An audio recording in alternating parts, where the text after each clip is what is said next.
Good evening and welcome to the Advisory and Finance Committee meeting of March 4th, 2026 at 7 p.m. And we're live from the Great Hall at Town Hall in the town of Plymouth. This meeting is going to be conducted in a hybrid format with some participants attending physically and others attending virtually via video conference application, in this case Zoom.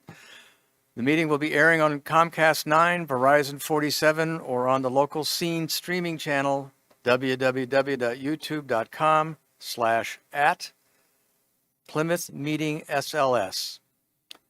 Any speaker giving public comment is allotted up to 5 minutes in which to speak. Public comment can be made at the beginning or at the end of this meeting or in regard to a particular agenda item the speaker wishes to be heard on. Zoom log information. Anyone wanting to attend the meeting virtually, including members of the public who wish to give public comment, can use one of the following methods to do so. Using the Zoom application, download the Zoom meeting app on your device, press or click join, and then enter the meeting ID 995-2986-0638, and then the meeting password 100131. Or via the website, which does require a microphone, go to www.zoom.us, click join a meeting, and again, enter the meeting ID 995-2986-0638 and the meeting password 100131. Or lastly, via telephone, which is voice only, dial 929-205-6099 and enter the meeting ID 995-2986-0638 and the meeting password of 100131. So I'll begin the evening with our roll call. Ms. Butler, are you here? I am here. All right. Mr. Dunn. Here. Mr. Friedman. Yes, here. I know Mr. Jacinto cannot make it this evening. Ms. Keating. Here. I'm here, I think. Mr. Malaguti. Here. Ms. O'Connor. Here. Mr. Ramey. Here. Ms. Reitman. All right. Ms. Richards. Here. Mr. Snyder. Here. Ms. Tompkins. Here. Mr. Trudell is not here. Mr. Vecchi. Here. All right. We have quorum.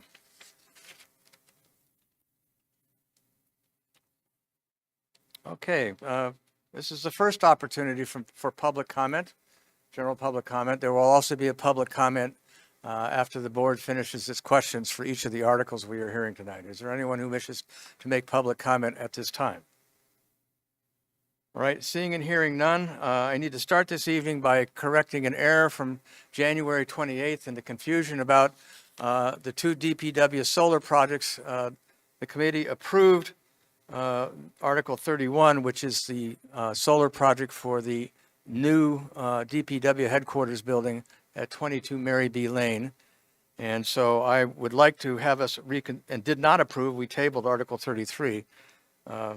And in fact, we should have tabled Article 31. So I'd like a motion, perhaps Ms. Richards, would you care to move to reconsider Article 31?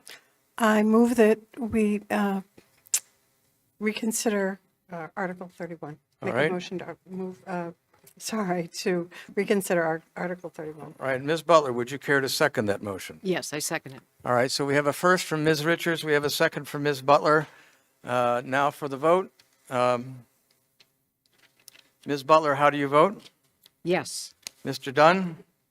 Yes. Mr. Friedman? Yes. Mr. Jacinto? Is not here. Ms. No. Keating? Yes. Mr. Malaguti? Yes. Ms. O'Connor? Yes. Mr. Ramey? Yes. Ms. Richards? Yes. Mr. Snyder? Yes. Ms. Tompkins? Yes. And Mr. Vecchi? Yes. All right, so the motion to reconsider carries. Yes, 2, 4, 6, 8, 10, 11. Hang on, 1, 2, 4, 5, 6, 7, 8, 9, 10. I've got 11. All right, let's try it again. Here we go. Butler, Dunn, Friedman, not here. Keating, Malaguti, Hahn, Raymond, not here. Richards, Snyder, Tompkins, Dell, not here. Becky, and you don't count, right? That's 11. 11. All right. That carries 11 carries unanimously for the evening. All right. Mr. Cahill, would you like to come up and refresh our memory as to what Article 31 is about, please? Sure. Let me just grab my Ms. Reitman is slides. Now here at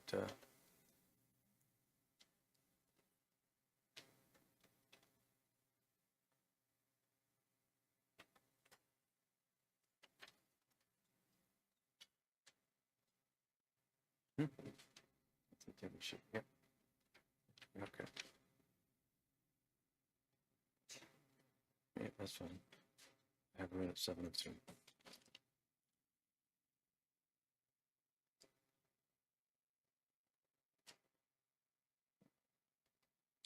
So good evening. Thank you for having me. My name is Michael Cahill. I'm the Climate Resiliency and Sustainability Planner. As it was noted, there was some confusion, I believe, about Article 31 and 33. As a refresher, these are PPA agreements at 6 locations across Town Hall to provide behind-the-meter electricity to these buildings. Basically, the way that a PPA works is that they will be owned, operated, and controlled by the developer. We essentially lease the parcel or the property or the location to the developer. From there, it equates to a discounted rate, electricity rate on our bill every month. As you can see here, Article 33 relates to the DPW headquarters buildings or our 159 Camelot Drive, where Article 31 is for DPW Administration Building, 22 Mary B. Lane. And it's a little bit difficult to tell just when it's up on the big screen. But as you can see, this is the main building, 159 Camelot. This is 22 Mary B. Lane. They're 2 separate parcels. This is Article 33. This is Article 31. Article 31 is 22 Mary B. Lane, like I mentioned.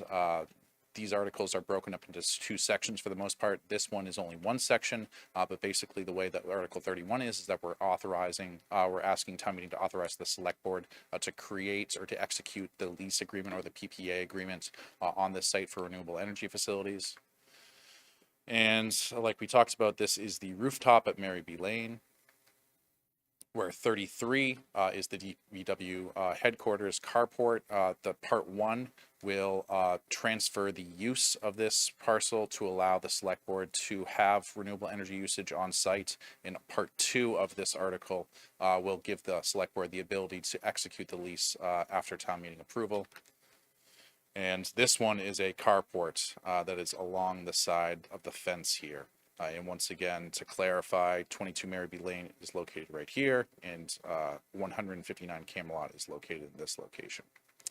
And the financials that we went over, basically over the lifespan, the 20-year lifespan of the project, the 22 Mary B. Lane project will save the town roughly $380,000, while the DPW carport at 159 Camelot will save the town roughly $222,000 over the lifespan. And additionally, I should note the DPW carport will also provide sheltered parking for DPW vehicles and equipment, which is currently not available. And I'm happy to answer any questions if there are any. Does the committee have any questions of Mr. Cahill? Ms. Richards? I just had a question regarding transferring the parcel of land. Is it from the select board to whom? So the parcels of land will still stay under the select board ownership for this one. It's just the use that's being transferred. So it's going from general usage to general usage with the allowing for renewable energy facilities. All right, I'd like to invite Mr. David Peck, Chair of the Building Committee, up to speak on Article 31.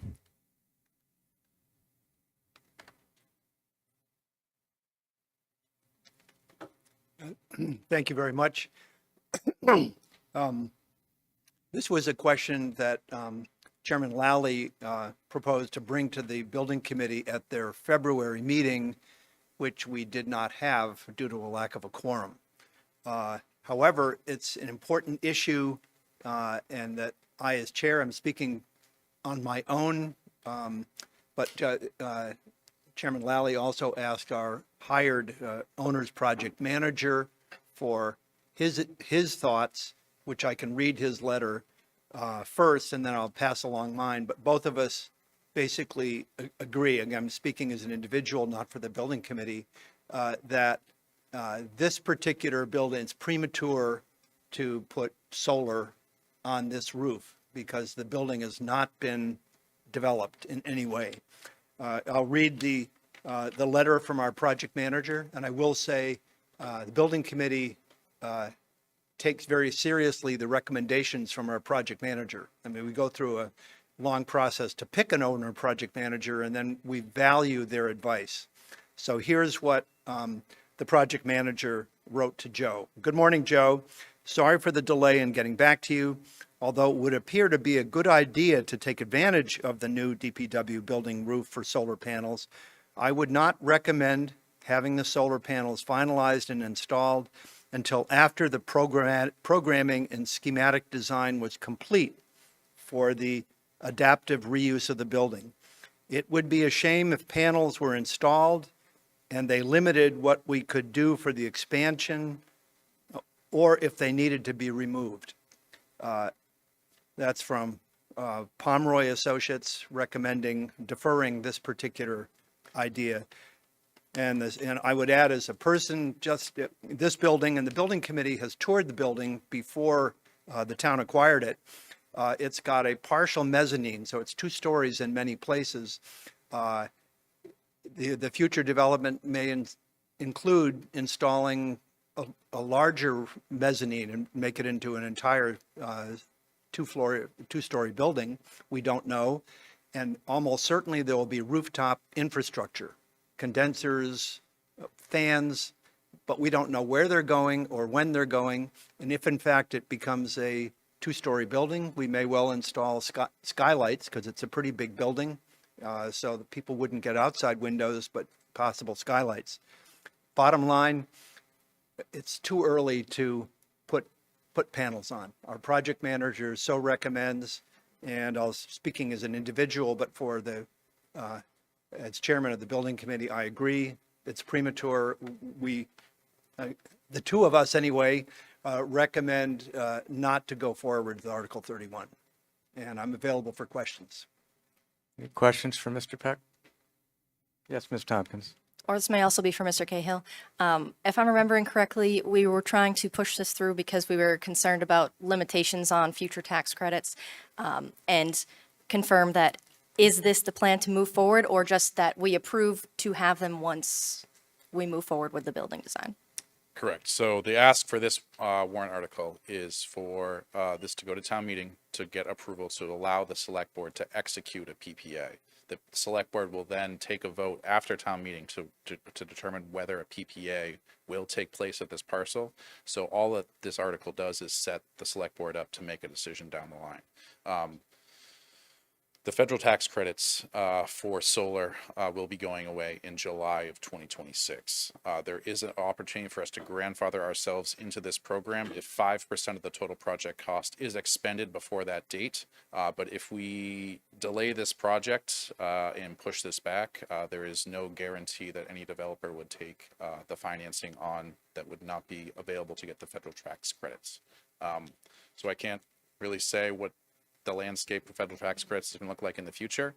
But I'd say for the time being, if we do not move this project forward now, we will have to wait multiple years into the future to be able to move forward again. Yes, Ms. Butler. If it is grandfathered, how long is it grandfathered to?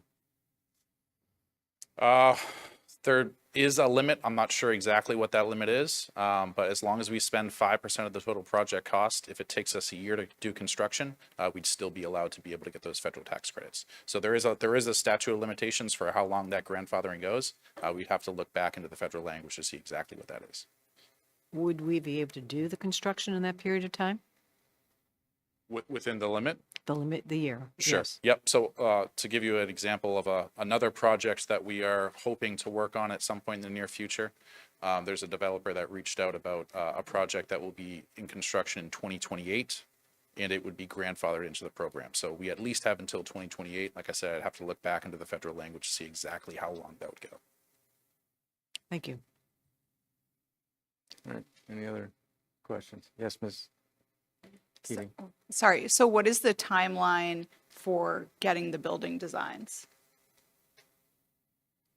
Well, the building committee has reviewed, and perhaps all of you have, the 10-year capital plan for the town, and the actual expenditures for this are still several years out. I'm not sure exactly. I didn't look at the 10-year plan before coming tonight. And again, we have not started design at all. We have picked our project manager, as I said, and we're in the process of picking the architect. So the interior design might start shortly. What I don't recall is whether we have enough money in the current funding available, how far we'd take the design. But I would think almost certainly you'd take it through schematic design, early design, but not biddable documents, because we don't know exactly when the construction would happen. Yes, Mr. Vecchi. So we're not sure whether or not we would expend the 5% necessary in order to get to get into that safe haven is what I'm taking out of this. Is that correct? It covers purchasing equipment. So all we have to do would be purchase solar panels and we'd be grandfathered in. I'm just trying to differentiate the difference between what David said and what you said. So I mean, the question is do we or do we not believe that we'll expend that 5% necessary to get into our safe haven? Oh, certainly. If this goes through town meeting and it gets approved by the select board to be executed, we'll certainly be within the window. All right, and If I could comment, please. I am completely in support of solar panels. The other three are terrific. I have solar on my house. I've had it for 10 years. Totally believe in it. But technology changes. The solar panels, maybe the solar panel sizes, the inverters, the buying panels with our 5% right now and putting them in storage for 5 years, they may not be the same panel. So I would worry about that. I'm not against, changing the language so solar panels are allowed and sort of permitted in the authority within the select board or whatever. But again, I'm just uneasy about the 5% because we're not sure when we would be using that equipment. Again, personal opinion. And we've talked before. I had solar on my house before I sold my big house, and that was one of the things, the takeaways that I did was the changing and the rapid evolving of technology. And I concur that we don't want to wind up sitting on solar panels that are outdated by the time we put them on the roof. But thank you. So, any other, yes, Mr. Malagrady. Thank you. So, Mike, with the actual project, and if I'm reading the items correctly when we voted on it the last time, every contract still has to be vetted for an actual company, correct? It's just that we were looking at this company to give us schematics, or is that the actual company that we're looking forward to do this project? It's the actual company. So when we received the bid back, we got multiple offers from companies in terms of pricing. This pricing in this project that we're hoping to move forward is specifically tied to Green Skies LLC out of New Haven, Connecticut. And that's also true with all the other Correct. projects as well. It's too. all the same company. So if we did vote on it, if they started work on one of the other projects, since all of them are going to be by them, would that entice the 5% threshold to have the actual? No, so it'll be all each specifically. So they're Okay, so moving it's forward as specific. separate That's what I wanted projects. to clarify, because I didn't know if they bundled all the projects under one entity that they would be able to do that, or if it has to be site specific. Yeah, so it's 6 different PPAs. Oh, sorry, 5 different PPAs. It's 6 different parcels. Okay, Because the thank you. two of the high schools are together. Mr. Ramey. Do you believe that being grandfathered in would be worth sitting on these panels for 5 years and potentially installing them and finding there's issues with them or having outdated equipment? In my opinion, the savings of $20,000 a year and $380,000 over the lifespan warrants it. Yeah. Thank you. Anyone else? Ms. Butler. I'd be curious to hear both of your pros and cons for doing this. For installing solar on the roof, I think the easiest to speak about is the immediate cost savings for the town.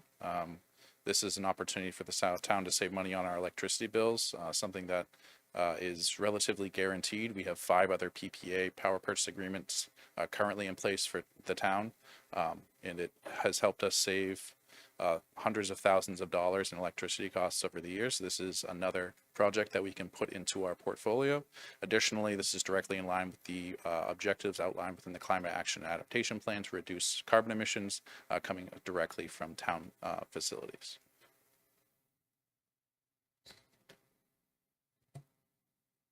Your pros and cons? I guess because I'm in support of solar in general and even solar someday on this building, I'd want to see what the cost of that 5% is. You know, because is that an insurance policy that you may be able to use them in 4 to 5 years, but you may lose it. But on the other hand, if you're buying for that 5% investment, even if it's by a separate company, but the 5% investment is worth it for a 30-year potential payoff. It might be, but again, I'd want to understand more. My biggest worry is I know technology is changing, and you know, there is therefore a risk that whatever investment you make is in part or completely, you know, unusable 5 years from now, or without the same payback. So I'd just be extremely cautious on that, and still feel it's premature to move forward on this particular building, all in all. Thank you. I was going to say, I know that if someone said to me right now, you can have a car now or you can have a car in 5 years, I would take the car in 5 years because it would be totally different. So that concerns If I me. can hop in. There's no upfront cost to the town. There's no capital required to get these PPAs going. Additionally, these rates that we have are completely locked in. We're signing a contract with this company. So even if technology changes, it wouldn't change the amount that we're saving in terms of electricity costs. This is what the cost is going to be. Yes, but are we getting the same quality of panels? It's like I can buy a car now. Am I going to have the same quality in 5 years of the panels? So there might be changes to the panels, but it wouldn't change at all the rates that we're getting. So these are the rates that we're signing within the But would we contract. be getting a better quality panel in 5 years versus now? I can't speak to what the federal landscape's going to be like in 5 years, so I don't even know if a deal like this would be on the table. in So 5 we, years. we can't really compare is what you're saying. Correct.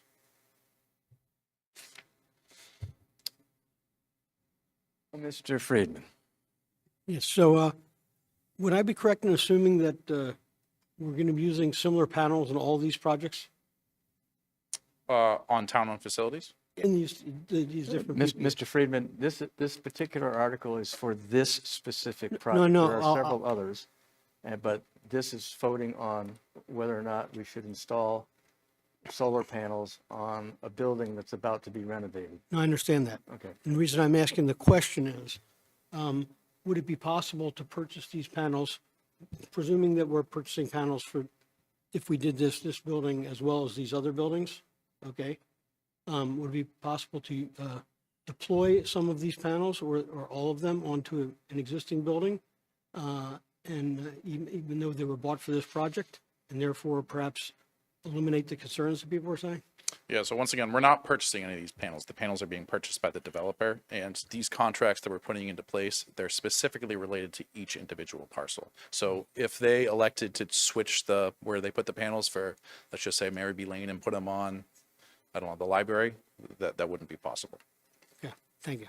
So he's referring to an expiring credit that's very site-specific. I've done a fair amount of analysis on this in my former life. So again, it's not the merit, it's a great project. The issue at hand is whether or not the town wishes to take a risk that these panels may have to come off and all the costs that will be associated that as a result of a renovation that's not even designed yet. That's what I think the concern Right, is, so for me. in that regard, so if I understand correctly, you're saying that the developer purchases these panels, right? Correct, And we get the benefit that we're talking about. correct. So if the panels and somehow, and if they have to be put in a warehouse somewhere for 5 years, and they're then put on the building, which what I'm hearing might happen, what's the downside to the town of Plymouth? There would be no downside.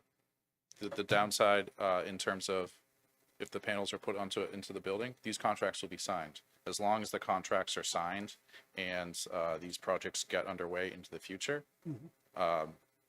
these projects can move forward individually. So if some are held up and take longer than others, it's just a later start date for the Right, so, contract. so if these panels are not as efficient as panels would be in 5 years from now, or if they don't they don't give us off as much power or whatever, that would not affect the town at all? Correct. Once again, these rates are guaranteed that we are Right. getting for energy So, savings. so I'd be interested to hear the other gentleman here say that what is I understand I would like to, if 5 years from now, if there will, presumably will be increases in technology, but that increase, that improved technology will have no benefit to the town of Plymouth, I don't think, will it?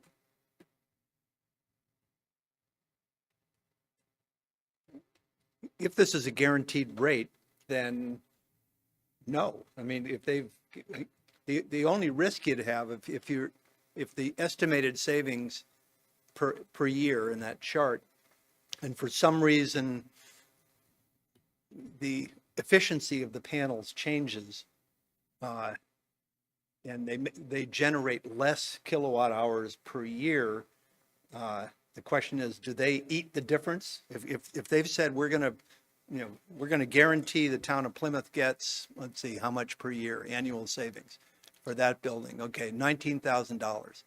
And for some reason, rates change and whatever, and they don't generate $19,000 for the developer. Is he going to guarantee the $19,000 regardless of what the panels are doing? Is there an answer to that? Yep. Yeah, so if the panels were to generate more than the expected generation that we have here, the savings would be more. But we can't at all project what those increases in technology would be to increase generation. But they could be less as well. If there's a period of time where these arrays are down and they're not generating power, correct, it could be less.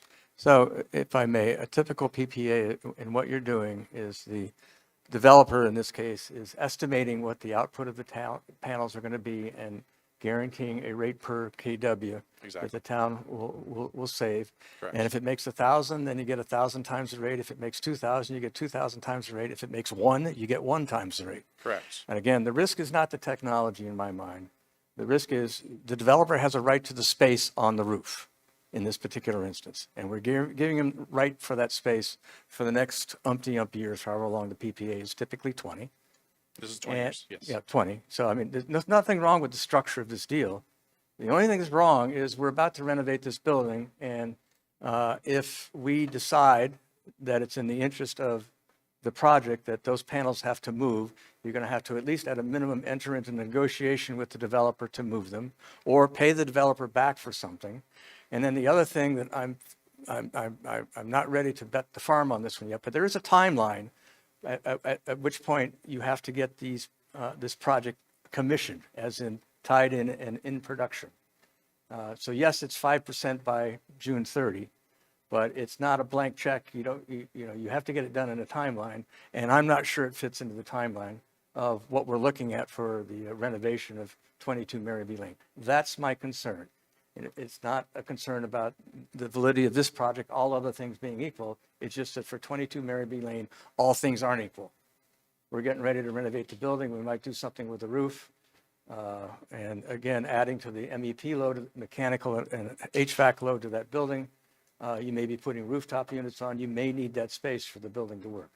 And we could put the town in a very compromised position. So I know we're in discussion right now, but I'm trying to answer the questions that you're raising. Thank you. Okay, or question. All right. Yes, Mr. Vecchi. Just under discussion, I just want to add that I have a profound respect for Mr. Peck. I've served on several committees with him, and I hold his opinions in high esteem, and that's why I'll be voting that way. Well, we do need to allow some time for public comment. Is there any other questions from the committee? Is there anyone from the public who would like to make a comment? Yes. Please come up. Or we could bring a mic. No, I guess we can't. Okay, take your time.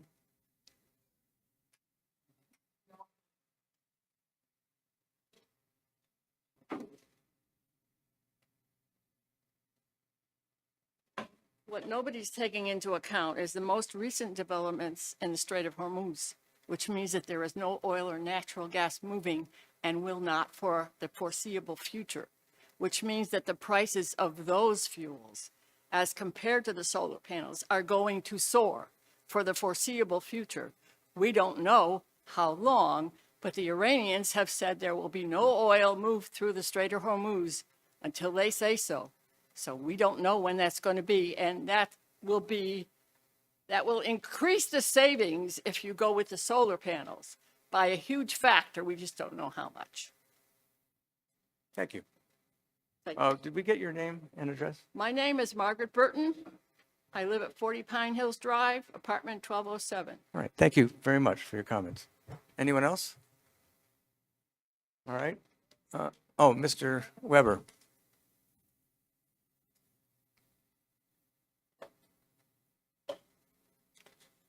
Thank you, Mr. Chairman and members of the board. For the record, my name is Dale Weber. I'm here tonight just as a member of Precinct 3, where it all began. So I wanted to comment to you about, I'm hearing you say that we are going to develop this property, but I want to raise the question that you are going to develop this property if town meeting makes another appropriation to develop it. And right now, we don't know what those numbers were. It was kind of scary at town meeting when we were in a different financial time and we approved this building.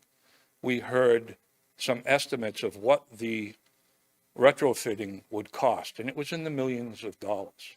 So that's going to be a hurdle that we have yet to face. And none of us here tonight have heard anything about the design other than we want to move the existing administrators that currently occupy 159 and 169 Camelot, which are abutting properties, into 22 Mary B. Lane. I would hope that the plan to redesign and retrofit 22 Mary B. Lane would also encompass the space in 159 and 169 Camelot, the DPW facilities that already exist, as to what's going to happen with that space that we move administrators out of. And what benefit is that to the Department of Public Works and their operations? Because the space that they're in now is designed for office work. But if they're going to move into a new building that's also designed after a retrofit, a very expensive retrofit, what are we going to do as to that level? That needs to be all part of the plan. And we haven't seen any plan. So that's why I had questions when I voted on this project initially. And I have even more questions now and plan to vote against this. I'm in favor of the ideology of solar. I plan on supporting all the other carports and the other articles associated with Mr. Cahill's presentations. But this one here, I think we are very premature in doing this, and it deserves a look. And we ought to be talking about the plan, the design plan of 22 Mary B. Lane and its costs prior to enhancing the roof at 22 Mary B. Lane. So thank you for all your comments. They've been great so far. I appreciate your time. All right, thank you. Any other public comment? All right, moving on. By chance, Ms. Butler, would you care to make a motion to rescind Article 31? I do want to make a motion to rescind Article 31. All right, would anyone care to second? Ms. Richards, second. So we have a first from I will second. Ms. Butler, a second from Ms. Richards. Is there discussion among the committee members? I will say that I feel that I think solar is very good. I feel that there are too many questions right now that aren't answered and just not enough information to be able to make a decision on Okay. Article 31. Any other comments, Mr. Malaguti? Oh, Ms. Richards, please. Thank you, Mr. Malaguti. I thank Mr. Weber for his comments, and I do agree with that. And having toured Mary B. Lane prior to purchasing it, and I did vote for it. However, yes, in this economic climate, it has not been figured out what's going to happen with it, how much it's going to cost, where we're going to get the money for it, and when that's going to happen. So to then go down the road of purchasing solar panels to go on to something that we haven't done anything with yet and have no specs for, I would not be in favor of that. Thank you. Mr. Malaguti? Thank you. I'm in favor of this project, but, and it's a large one, is that I was never in support of this building purchase in the beginning, and I will still state that to this day. But I do believe that whether we vote no or not on this article and it gets voted on town meeting, the selectmen have the final say for the agreement, because they could hear what the building committee says and say that it's too much of a risk for them to sign the agreement until the project is actually vetted and finalized for the designing of it. I would say that in the designing, and it's going slightly off tangent, is that in the designing, please don't include skylights. We've had many problems with other town buildings with replacing skylights and infrastructure, including a project that you, Mr. Peck, has worked on a nonprofit as well too, for our skylights. So if you do need stuff like that, please use like solar tubes or something which have a lot less maintenance to them. Thank you. All right, any other further comments from the committee? All right, seeing, hearing none, I'll call for the vote. Voting yes will mean you vote to rescind our January 28th approval of Article 31. Voting no means you don't vote to rescind. So with that, Ms. Butler, how do you vote? Yes. Mr. Dunn? Yes. Mr. Friedman? Yes. Ms. Keating? Yes. Mr. Malaguti? Yes. Ms. O'Connor? Yes. Mr. Ramey? No. Ms. Reitman? No. Ms. Richards? Yes. Mr. Snyder? Yes. Ms. Tompkins? Yes. Mr. Vecchi? Yes. All right, Now we have 2 no, so 2, 4, 6, 8, 10. all right, so we have 10 vote, 10 yeses, 2 nos, no abstentions. The Article 31 is rescinded. All right, we'll move on to Article 33, the DPW Headquarters Carport Solar Project. Does anyone have any questions for Mr. Cahill on this particular project? All right, is anyone from the public wish to comment on Article 33? All right, seeing and hearing none in the room or remotely. Mr. Dunn, would you care to make a motion to approve Article 33?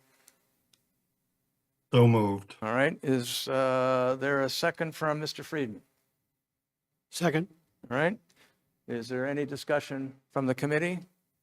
Seeing and hearing none, we'll do the vote. Voting yes is to approve Article 33. Ms. Butler, how do you vote? Yes. Mr. Dunn? Yes. Mr. Friedman? Yes. Ms. Keating? Yes. Mr. Malaguti? Yes. Ms. O'Connor? Yes. Mr. Ramey? Yes. Ms. Reitman? Yes. Ms. Richards? Yes. Mr. Snyder? Yes. Ms. Tompkins? Yes. Mr. Vecchi? Yes. All right, the motion carries unanimously. Thank you all for your time, Mr. Peck and Mr. Cahill. All right, did you text David by any chance? Oh, okay.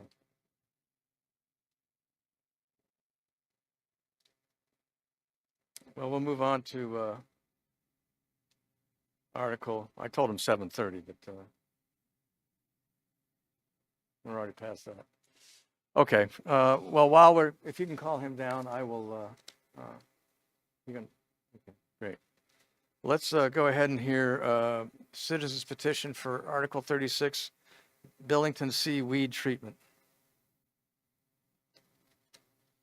As opposed to seaweed treatment, I think this is Billington Sea weed treatment. And we have, when you get set up, Ms. Young, if you could just introduce yourself at the microphone and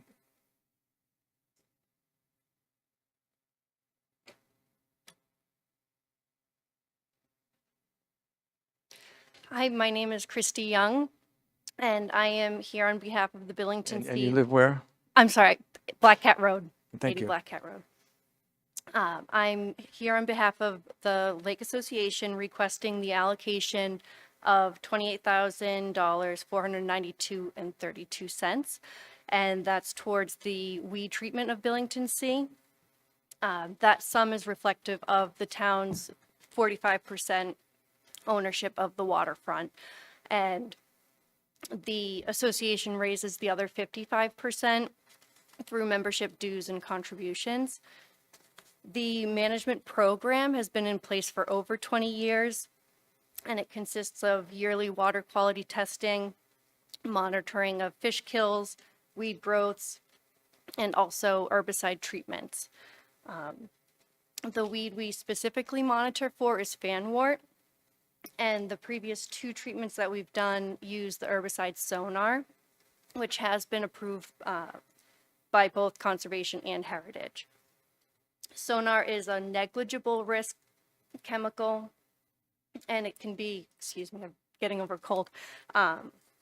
It can be applied in drinking water in reservoirs up to 25 parts per billion, and we would apply 15 parts per billion. The average treatment expectancy is 6 to 7 years, and we're approaching year 8. So we're reaching the point where if we don't continue the management program, we'll start to see negative effects. So that's the overview. I'm happy to answer any questions. The photographs that I do have here, the top photo, this green is actually the pond before the first treatments. And you can see the comparison between Little Pond and the ocean there. It's fully green mats of weeds. And then after we've started the treatments, this aerial, you can see it's completely different. It's fully clear, which is where we're hoping to maintain. Any questions for Ms. Young? Yes, Ms. Richards. Have you looked into any grants from the state or the federal government? We have before. Recently, I have been in contact. It was the DEP, and they actually had contacted me, but they were looking more into high-risk environments, lower economic environments. So they said that we wouldn't really apply to the grants that they had at that time. Okay. Department of Conservation and Recreation? No, not currently. Mr. Vecchi. I know we routinely treat Billington Sea for weeds. The funding sources that we've used in the past, can you just clarify how those funding sources have come about for the past treatments? Yes, so I wasn't here for the past treatments. However, I believe they came from general funds. Is that? Yeah, general funds. And that was in 2011 and 2018 were the previous 2 treatments. Okay, but there's nothing currently set in the budget for the treatments? Correct. And as somebody who's frequented Billington Sea, extensively, I grew up on Sleepy Hollow, which kind of yeah. bottoms out on Billington Sea. The algae problem and the weed problem have historically, reoccurred with blooms, which create a public health issue with the algae and all that other stuff. So I think this is an important thing. Thank you. Thank you. Yes, Mr. Malaguti, and then Ms. Tompkins. Thank you. For the actual funding the last few times, I know you stated it was from the general fund, but was that through appropriation or through free cash appropriation, if you recall?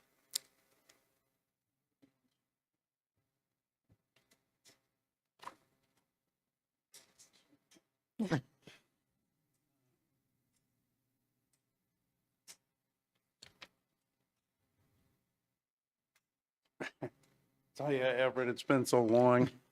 It's hard for me to recall. It was, but we did. So could you please introduce yourself and where you yeah. live, please? For those My of us name's who Mike haven't been around Leary. as long as Everett has. Yeah. I should know by now. I'm on different boards myself. Anyways, yeah, Mike Leary, precinct 5 now. Great. Thank you, Anyways, sir. and I was the president of this association for 20 years, and Chrissy's taken over. I think she's doing a good job. And basically, the funding, I knew it would come out of the general fund, but I'm not sure exactly where it was ever. It's been so long, forgot, you know. Thank you. And the rationale that I only asked that is because in our, so it didn't really state where the money was going to, if it was going to be through free cash or whatever. So since I know Right. that general funds have basically been roughly settled so far, I think free cash would be the only option per se that we'd be able to actually like wiggle room at the moment Right. for that. So, and that has been approved for the article to go forward without the actual destination of the funding source, because usually we make sure I's and T's are dotted and crossed before they go to town meeting. Well, that's, I was gonna say, you can designate the source, and this board can. Yeah, if it doesn't, I'm gonna make a motion at town meeting for the funding source. So I've already spoken to Lynn. Actually, I had used carbon copies of the last 2 times I did it. Actually, Lynn said, you know, I actually should have talked to her. We could have added 2 words in there, you know, for transfer. But anyways, that's how we ended up here. Okay, thank you. Other questions from the committee? Ms. Tompkins? Thank you. For those less familiar with the history of this weed treatment, what is kind of the frequency in which we would expect, to see this expense come up again? Thank you. It's usually about 6 to 7 years, and we're approaching year 8 now. Oh, overdue. Yeah. Thank you. Yeah. Who will manage this project? Will it be a town-managed project? Is the town contracting with the applicator? So historically, the association has. We Okay. have worked with 2 lake management companies, Solitude and Water and Wetland.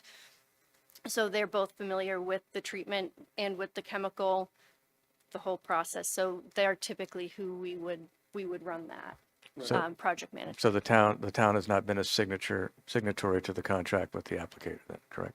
No, Okay. they only play a financial role as being one of the landowners, basically. Okay, great. Other questions, folks? Any public comment on Article 36? All right, seeing and hearing none. Let's see, Ms. Keating, would you care to make a motion to approve Article 36, Billington C, weed treatment? So moved. All right, and Mr. Malaguti, would you care to second that motion? Second, All right, we have a first from Ms. Keating, a second from Mr. Malaguti. Is there any discussion among the committee? Yes, Ms. Richards. I am inclined to support this project. However, I think in the future, I would like to see the Conservation Commission. I would like to see some grant funding. I would like to see some further, requests for funding, mitigation come from state conservation areas, instead of just, I was president of an association for over 10 years in Plymouth. And, I know what a burden that is and how, how stressful that can be. So instead of being just on your shoulders, spread the wealth and Absolutely. look for some help and some guidance from municipalities and from the state. I appreciate that. Thank you. All right, any other? Yes, Mr. Malaguti. thank you. I'm in support of this project as I have been in the past 2 cycles and iterations of this.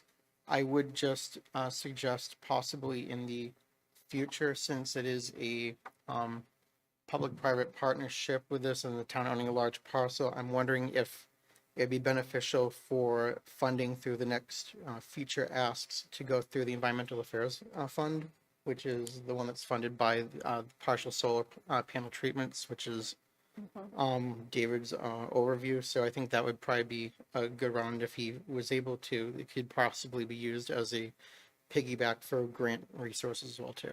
Thank you.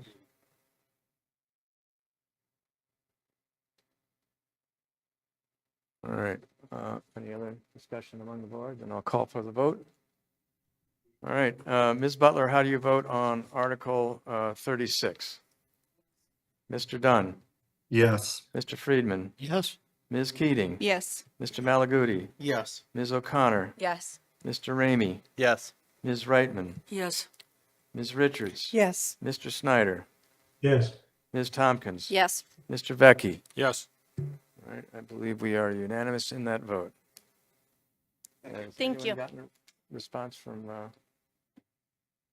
Mr. Golden? Okay. Thank you very much. Thank you.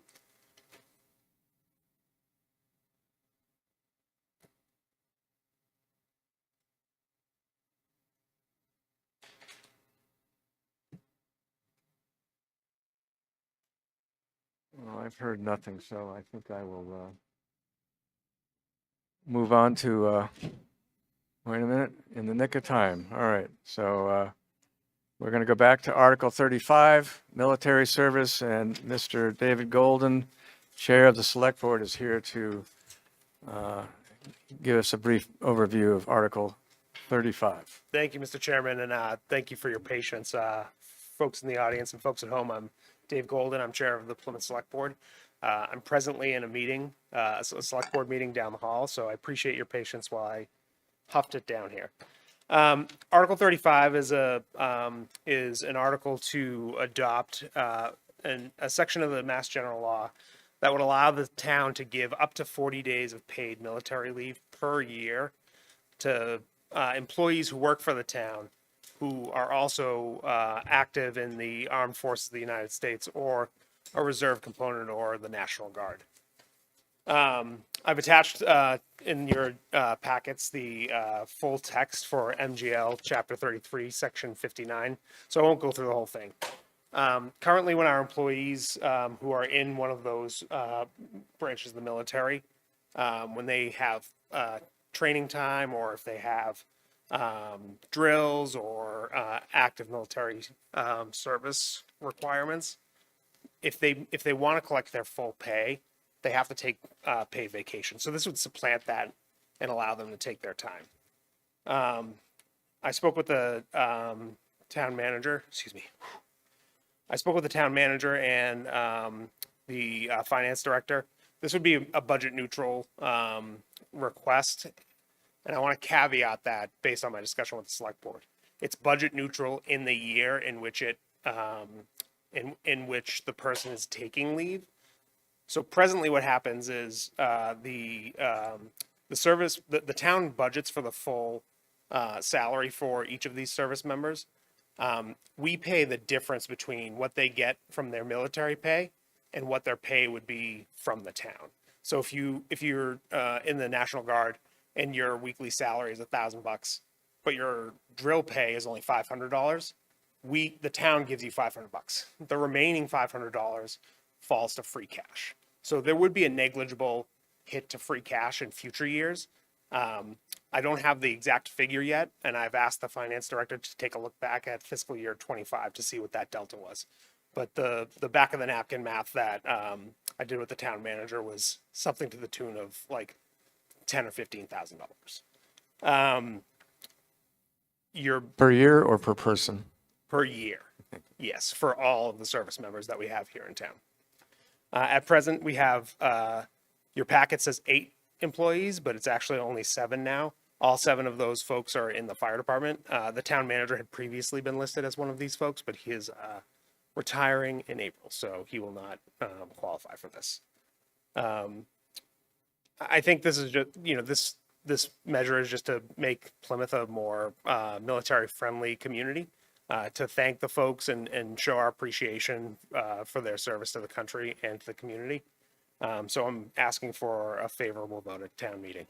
And just one clarification, in case anybody's watching, the town manager is retiring from the military? The town manager is retiring from the Air National Guard. Okay, very good. Yes. Not the town. That's a great question. Otherwise, you might have just started a new headline. No, he's retiring from the Air National Guard. All right. Any questions, Ms. Richards? Is it my imagination or did this come up before, I don't know. this Not, article? not since I've been involved in Plymouth town government. You may be harking back to the tax break that certain veterans get on property tax. No, Oh, that's, okay. Okay.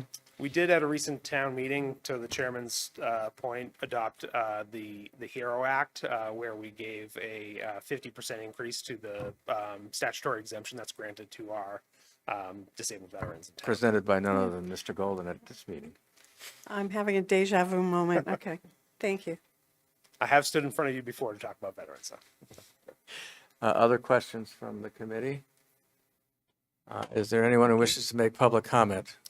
Ms. Butler. Oh, wait a minute. We Sorry. have a question. Ms. Butler. Okay, Mr. Golden. It says authorize up to 40 days of pay. Do people get 40 days of pay today? 40 days of drill time. Oh, drill time. So Okay. the 40 days is the town is able to give them up to 40 days of their full pay for drill, for active duty, things like that. So, most of these folks they're in reserve components. They're 1 week in a month, 2 weeks a year. So, that's 36 days if I do the math correctly. All right. Yes, Ms. Richards. So is this above and beyond, like, so if they don't work on the weekends and they wouldn't normally get paid on the weekends anyway, so they're getting military pay and then they would also get their salary? Yeah, So I mean, they would be we getting, do have folks that work on weekends. So, like for example, it's the seven it's firemen. firefighters. So if they were assigned to a shift that they also were assigned to a drill date for, even though it's on the weekend, it would still count towards their 40 days. Okay, thank you. All right, Mr. Snyder and then Mr. Ramey. Thank you, Mr. Chairman. Just my own opinion on this is that we should do everything we can for those who are putting their lives on the line for us. So can especially- you try getting closer to the microphone, Mr. Snyder? We can't hear you very well. Okay, well, as I said that I think that we need to support the military. We're in a wartime state right now, and I actually feel that this is a great idea, and I fully support it. All right, so if I can paraphrase and you can tell me if I got it right or not, you think we're at an important time to support the military and you're in favor of this? We are in question mode at the moment. We'll be in discussion mode shortly. Mr. Ramey, do you have a question for Mr.? It was more for Miss Richards, as someone who was in the reserves for a while, to kind of speak to how the drill process works, if Go ahead, she would care to. That'll answer a question, sure. Thank you, Okay. yes. So it's advertised as a weekend a month and 2 weeks a year. What really happens is your weekend is divided into 4 drill periods that can be used at any point that your unit sees necessary. So what's 4 times 12, 48 drill periods, and then your 2 weeks is a 2-week training period that can happen at any point in the year whenever you decide to take orders, and maybe more than 2 weeks, maybe several smaller periods broken up throughout the year. So it really isn't a weekend a month, 2 weeks a year. It could be anything, but Okay, and this is time that people would normally take their vacation time? Yeah, if you wanted to collect your full pay, you'd have to take your vacation time during that period. Otherwise, the town would pay half. Yeah, it would pay the difference. Pays- I don't know. It wouldn't always be half. It would just be the difference between what the military pays you and what your salary would be here in town. Mr. Snyder, your hand is still up. Do you have another question? All right, I'll work to get it down. Thank you very much. All right, is there any public comment on this article? Article 35. All right, seeing and hearing none. Let's move down the line here. Ms. O'Connor, would you care to move Article, Were we going to go into discussion first? once we have a motion on the table? Okay. We're going to put a motion on the table, and then we'll discuss. So, Ms. O'Connor, would you care to move Article 35, military service? So moved. All right, I have a first from Ms. O'Connor. Is there a second? Second. All right, second from Mr. Vecchi. Discussion. Mr. Vecchi. Sorry, I have a tendency of getting ahead of myself. Thank you. As somebody who served in the Marine Corps Reserve for an extended period of time and was also a town employee, I can speak to your point down there that it isn't always broken up into neatly bite-sized pieces as far as it comes to drills. Your unit can decide that you'll have a 5-drill weekend, which means you need to be there at Friday night, 4 o'clock. And since I started working for the town in 1997, until I retired from the Marine Corps in 2006, I routinely used either paid time off, comp time, vacation time, swaps, anything but trying to divvy up and dealing with payroll because it complicated your paycheck. The military does not pay you every week. The military pays you every 2 weeks. So you could be deducted in this pay period and not recoup that difference until 2 weeks or so down the road. So this is a commendable thing to adopt because as somebody who has lived it and had to deal with moving your schedule around and dealing with all that other stuff, it was burdensome. And the people that do this do it for a very altruistic reason, to serve their country while maintaining another career with the town of Plymouth. So anything that we can do to facilitate that, I believe is the correct choice of action. But as somebody who lived that, and after 9/11, I was recalled to active duty 3 separate times. And dealing with, the differences in pay and all that other stuff was very, very burdensome, not only on me, but on my family at the time. So anything we can do to alleviate that burden and to encourage our town employees to as well serve their country, I think is of the utmost importance. Thank you. All right, any other discussion amongst the board? I see none here, none remotely. All right, I'll call for the vote. Ms. Butler? Yes. Mr. Dunn? Yes. Mr. Friedman? Yes. All right, Ms. Keating? Yes. Mr. Malaguti? Yes. Ms. O'Connor? Yes. Mr. Ramey? Yes. Ms. Reitman? Yes. Ms. Richards? Yes. Mr. Snyder? Yes. Ms. Tompkins? Yes. Mr. Vecchi? Yes. Motion carries unanimously. Thank you very much. Thank you, folks. See you at town meeting. Thank you. All right, it's on to Article 37, Citizens Petition, Plymouth Community Trust Bylaw. I believe Art Deslogis is presenting this article this evening. And a supporting cast. So if you could all please introduce yourself, that would be great. Is your microphone on, sir? How's that? Better. Yeah, thank you. Thank you. I am Art Deslogis, Precinct 15. I am the petitioner for Article 37, and I'm joined by my colleagues, Kate Butler from Robbins Road. and she's with the League of Women Voters, And Lori Fitzpatrick, Standish Ave. and she's with Together We Can. Thank you for the opportunity to present this article to you tonight.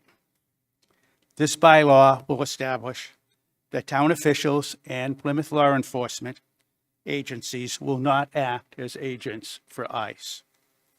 Tonight, I'll answer 3 questions. What is the situation in Plymouth, and why is that a problem? Secondly, what can municipalities do? And thirdly, why enact a bylaw? First question about the situation in Plymouth. ICE immigration enforcement tactics have led to heightened fear in the community. Reports from the community show a growing distrust for town officials and local law enforcement. Some residents believe that local police are working with ICE. When local police are perceived as extensions of federal immigration authorities, community trust collapses. residents, regardless of their citizenship status, stop reporting crimes, stop serving as witnesses, and stop coming forward when they need help. This does not make anyone safer. It leaves perpetrators on the street. Safety depends on trust, and trust cannot coexist that an interaction with local police, including just reporting a crime, might trigger involvement in a federal civil process. Additionally, federal law states that immigration enforcement is a federal responsibility. When local agencies are pressured or incentivized to carry out federal civil immigration enforcement, we move towards a system where federal duties are shifted onto local shoulders without support and without consent and without local resources. This comes at a real cost.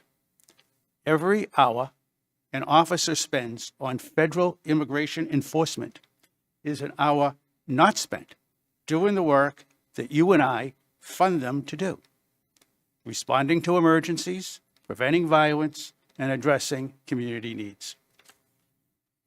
So, what can municipalities do? They are not required to collaborate or participate with ICE on civil immigration enforcement. Many municipalities have employed a holistic, all-of-government approach for this problem. Town departments can adopt procedures prohibiting this collaborative type of activity. The police department issued comprehensive procedures on February 19th of 2025. Select boards can issue relevant town policies, and our select board adopted these policies on January 6th. And town meeting can enact relevant bylaws, and these are scheduled for a vote at town meeting on April 11th. The most impactful approach is to do all three. This bylaw is not in competition with select board policies or police procedures. It is complementary. It codifies existing policies and procedures. I'm going to repeat that. It is complementary. It codifies the existing policies and procedures that we already have. Building trust in the community will have more impact if the town acts in unity with one voice. By enacting this bylaw, town meeting will join the select board and Plymouth Law Enforcement. All three arms of government will be acting in unison. So I'm going to now say the five core reasons why we should enact this bylaw. The first one, as I previously explained, is the community trust bylaw emphasizes that our local police, do not serve as federal immigration agents. By enacting this law, residents will feel more at ease coming forward. This partnership is vital. When the community feels safe coming forward, our police can more effectively protect our entire town. Secondly, it guarantees the rights of residents. Measures that address this most serious issue must originate from the highest elected legislative body in Plymouth. Enacting a bylaw is the most impactful means to convey to residents that these issues are of the highest importance. It is a law that guarantees to every citizen, every resident, that their rights will be respected and backed by the full authority of Plymouth Town government. As I also talked, it's an all-of-government unity approach. It's not in competition with the select board or police procedures. Town meeting will join with the select board and town meeting, speaking with one voice. It provides and ensures civilian rule. Plymouth must have elected legislative civilian rule and oversight. Town meeting represents the will of the voters, not the decisions of town departments. History has taught us that without civilian oversight, the practices of government agencies and departments run amok by overreaching and because of the absence of a democratic process. Governments must have checks and balances. It is only by enacting laws can residents have faith and trust in their government. And the fifth and last, the bylaw is permanent until it is repealed by a town meeting. Conversely, town departmental policies and procedures, including the police department, can be immediately changed without civilian oversight. This leaves them vulnerable to unforeseen political pressure and change of personnel. Similarly, a select board policy can be changed at any meeting by any 3 members, and these members may change after the May election. This bylaw is substantially the same as other existing trust acts already enacted by other Massachusetts municipalities and approved by the Attorney General. It is in full compliance with Massachusetts state law. Plymouth law enforcement shall continue to investigate and pursue all criminal matters in all circumstances. In conclusion, the town bylaw is the strongest legislative measure that guarantees civilian rule and signifies that public safety and trust in Plymouth government are cornerstones of our lives. I urge you to support the bylaw. Thank you. Thank you, Mr. Zesloges. Questions from the committee? Mr. Friedman and then Mr. Malaguti. Thank you for the presentation. So I attended the select board discussion 2 weeks ago, and because of we were allowed to also speak, have some public discussion right after that presentation, but we were not allowed to. There was no back and forth, shall we say. We couldn't ask questions, we couldn't get answers, we couldn't reply to anything.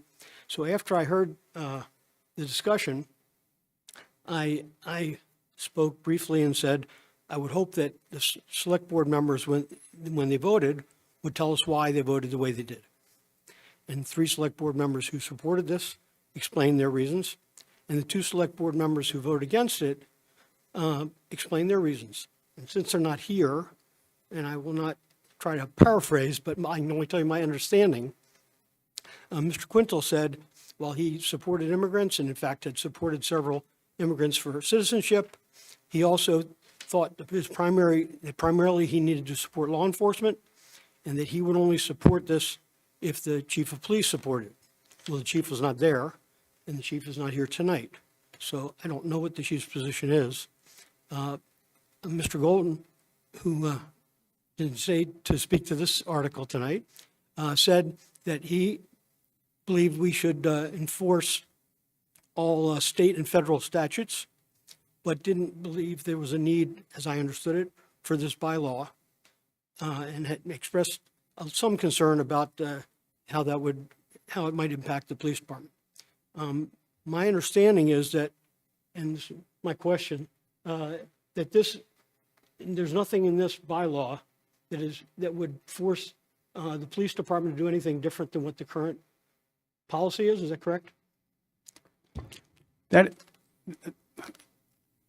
Their current procedures, that is Procedures, I'm correct. sorry, yes. Okay. Yes. And also, So again, all right, the protections, as you might call them, all right, or procedures are the same between the police policies and procedures, the select board policies, and this bylaw. Thank you. And the reasons for the bylaw were the 5 reasons I gave.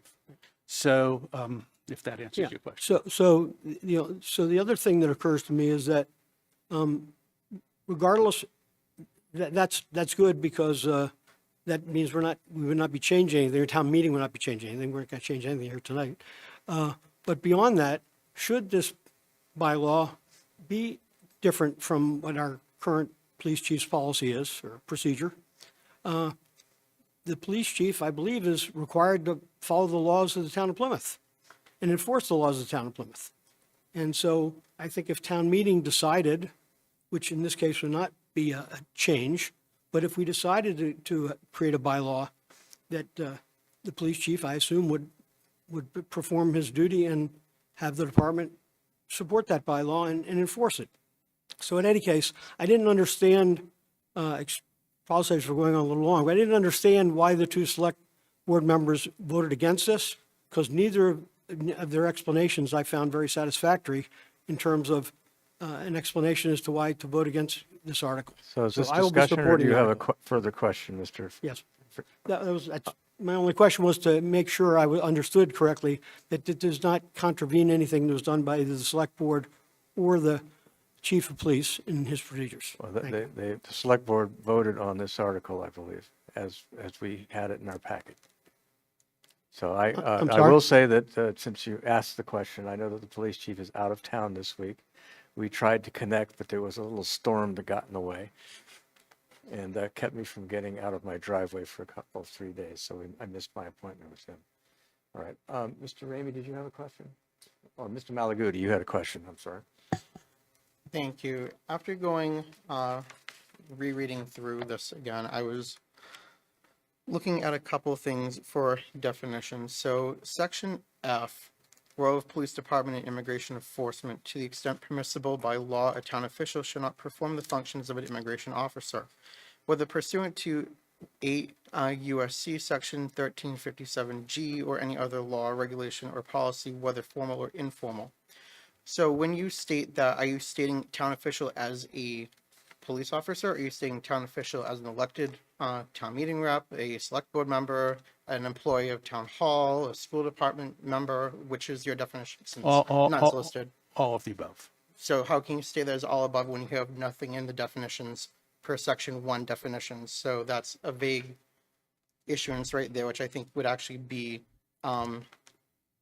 sort of challenged in that aspect, because you can't, because you actually have two conflicting parts in there, a role of police department and immigration, and you said extent permissible by law, a town official. So that's two definitions in that same sentence. So you can't state one is one, then the other is the other without an actual clear definition of the law per definitions of the law when you're actually putting a bylaw in effect.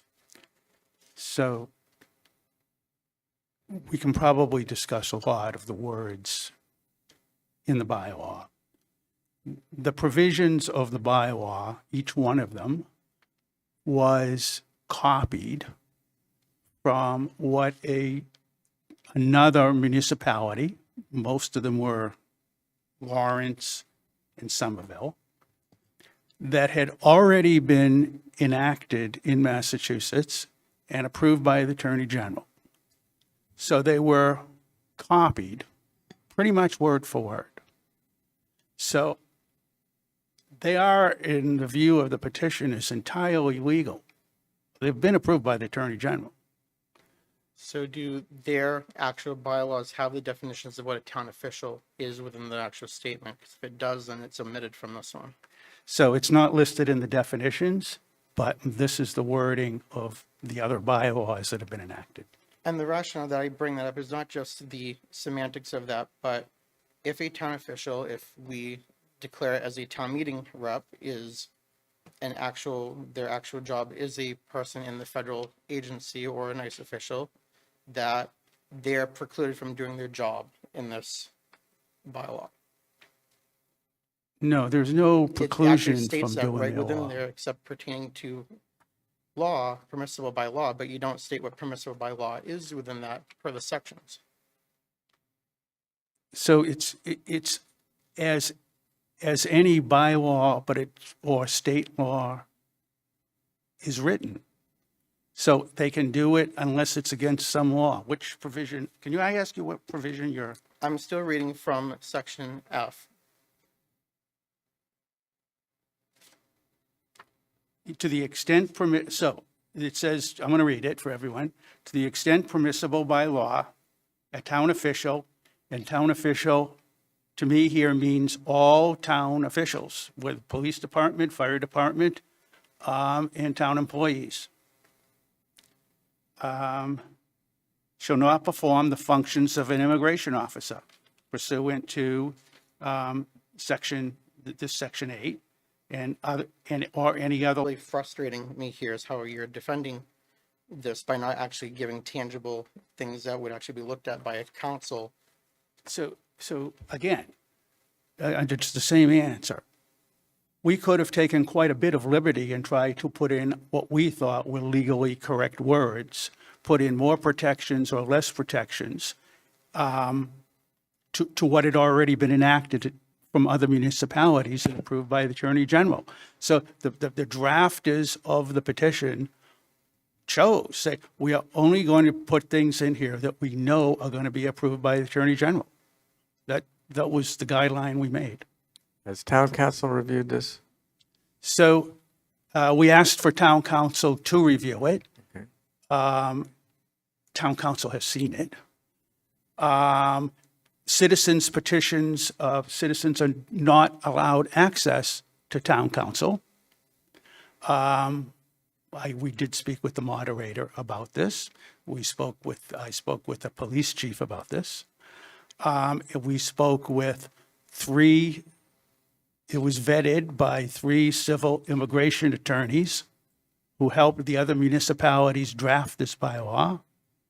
It was reviewed by a litigation attorney here in Plymouth. So I believe we have taken all due diligence to make sure that this is correct, legally correct, and interpretable. All right, I I think do I saw have this. one more, but I'll Go withhold ahead. till others. What? I do have one more question, but I'll withhold till other members. All right, Mr. Ramey and then Mr. Becky, and then Ms. Butler, and then Mr. Malaguti. So I guess going on to that point, this is going in our town bylaws as a whole. So I don't know if anyone here would know if town official is defined in our town bylaws. I'm not going to try to attempt to Okay. answer that on the fly. Also, this might be more of a comment, but we all take conflict of interest training every year that defines our roles pretty clearly. We're employees, so Yes, I don't know but if that makes us an official, but we are employees. as unpaid ones, like specifically us and the town meeting members, we are special employees of the town, getting to Mr. Malaguti's Right, point. so- But okay. full-time employees of the town would not be ICE agents, I believe. So I Good don't question. see a conflict there. But have you looked at the full bylaws to see if that definition is in there? If any of these definitions conflict with the definitions in the rest of our bylaws? We've reviewed all the bylaws. We reviewed all the police procedures, which are 30 pages. Just make sure there's no conflict that we see. So yes. Okay. I did have one other question.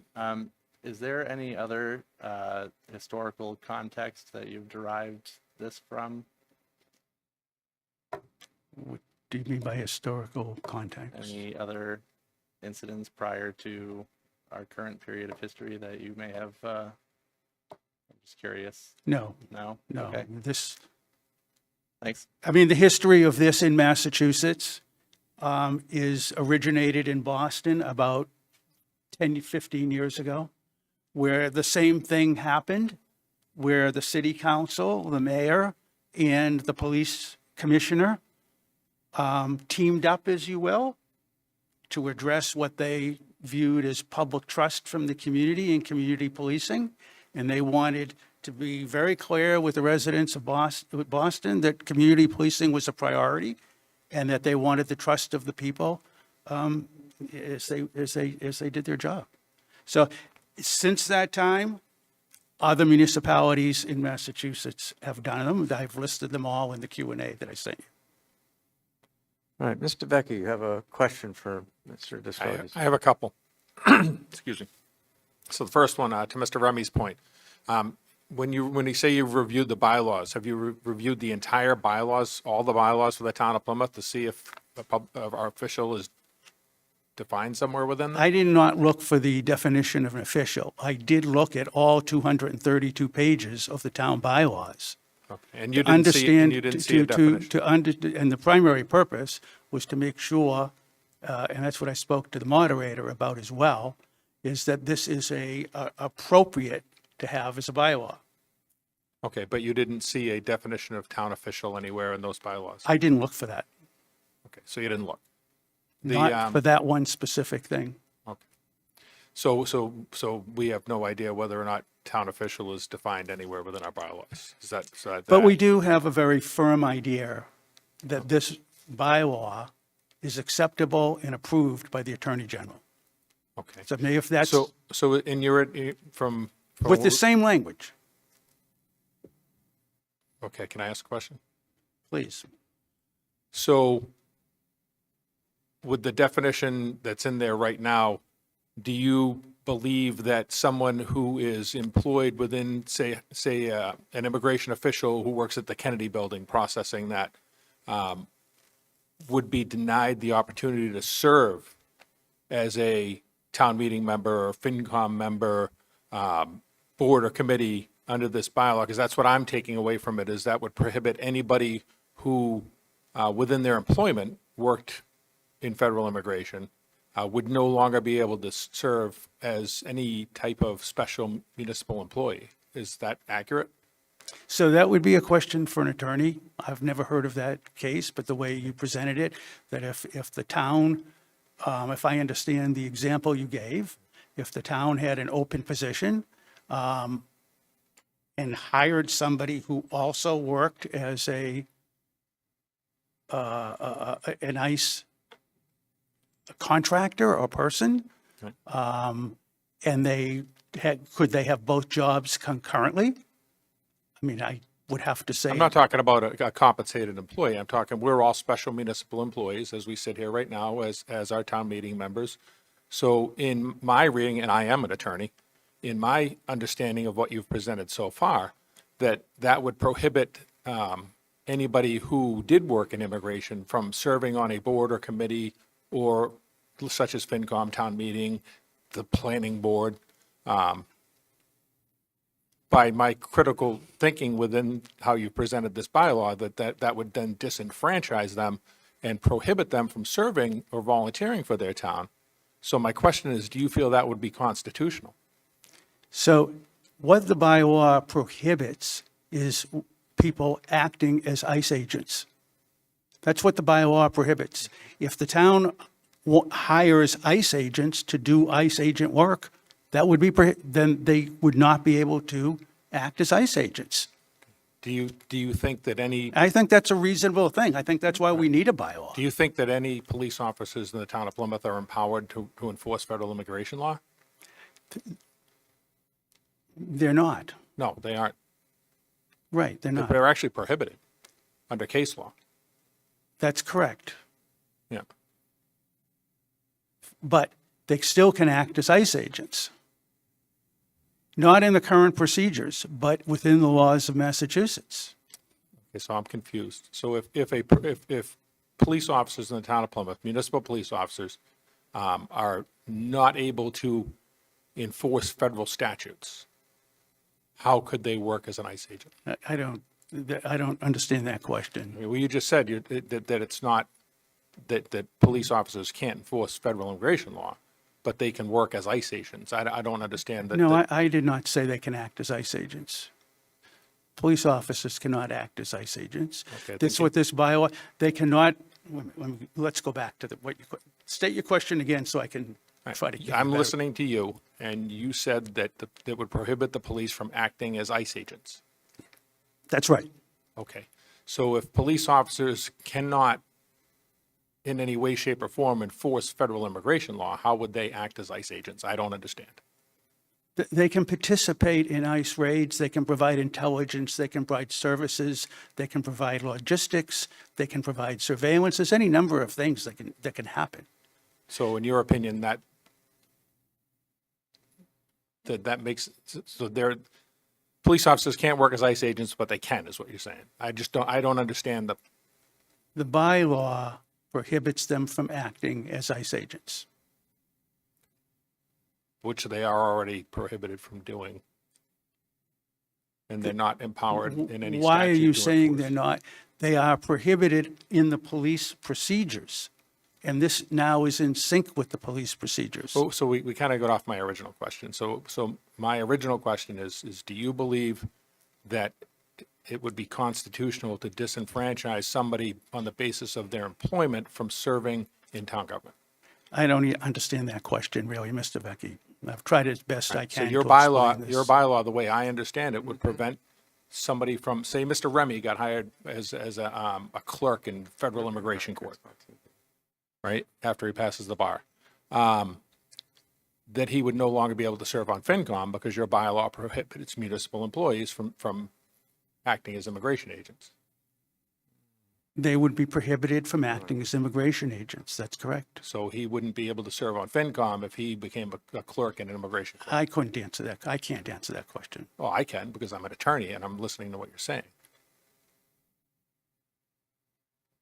And to me, that would disenfranchise hypothetically Mr. Remy from serving on the FinCom on the basis of his employment, which in my opinion wouldn't be constitutional.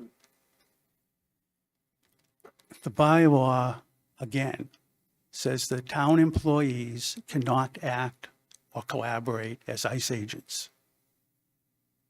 If he already is an ICE agent, already collaborating, he wouldn't be able to do that. And wouldn't be able to serve in town government. He would not, he can serve in the government, he wouldn't be able to act as an ICE agent. I think we're going circular here, Mr. Yeah. Becky, so Sure. can we Let's- move let's- on, let's- please? For the sake of time, let's move on. Thank you, okay. At this point, I forget who was next, was it? I know, but, all right, Mr. Friedman. So I'm not an attorney, but my son and my father were. My father was, my son is. But it seems to me that what the bylaw says is a local official acting in that capacity that would be the case. So if someone that had some connection with ICE outside of, as a job outside of town government, when they were acting as an ICE, as a local official, that is what this refers to. Not Mr. Ramey's job as a clerk at some hypothetical ICE office. So again, I don't know that we can answer anything more about that, but I don't believe it would take anyone's constitutional rights away or their ability to serve in town government any more than I think anyone that may do something else that we may or may not think is appropriate, as long as they're qualified to serve on some board. Okay. Again, I can't, that's not a legal opinion, it's just a common sense, which is not always very common. Right. Again, I remind everybody we're in a question period. Are there any other questions, Mr. Malgoody? Yeah, so just to cut that part short, what Mr. Friedman and Mr. Vecchi talked about is basically what I stated in the beginning of section F, is basically the contradicting part of it. But for the actual questions on here, you state that the town, basically being town meeting, and the select board should align on there, and the select board adopted policies. The select board adopted policies that were the police department's policy. They did not enact any policies that were town-wide or town government-wide. So that also is a part in there that needs to actually have better delineation on. And I know because I was awaiting in that entire 6-hour long meeting as well too, listening to that entire thing.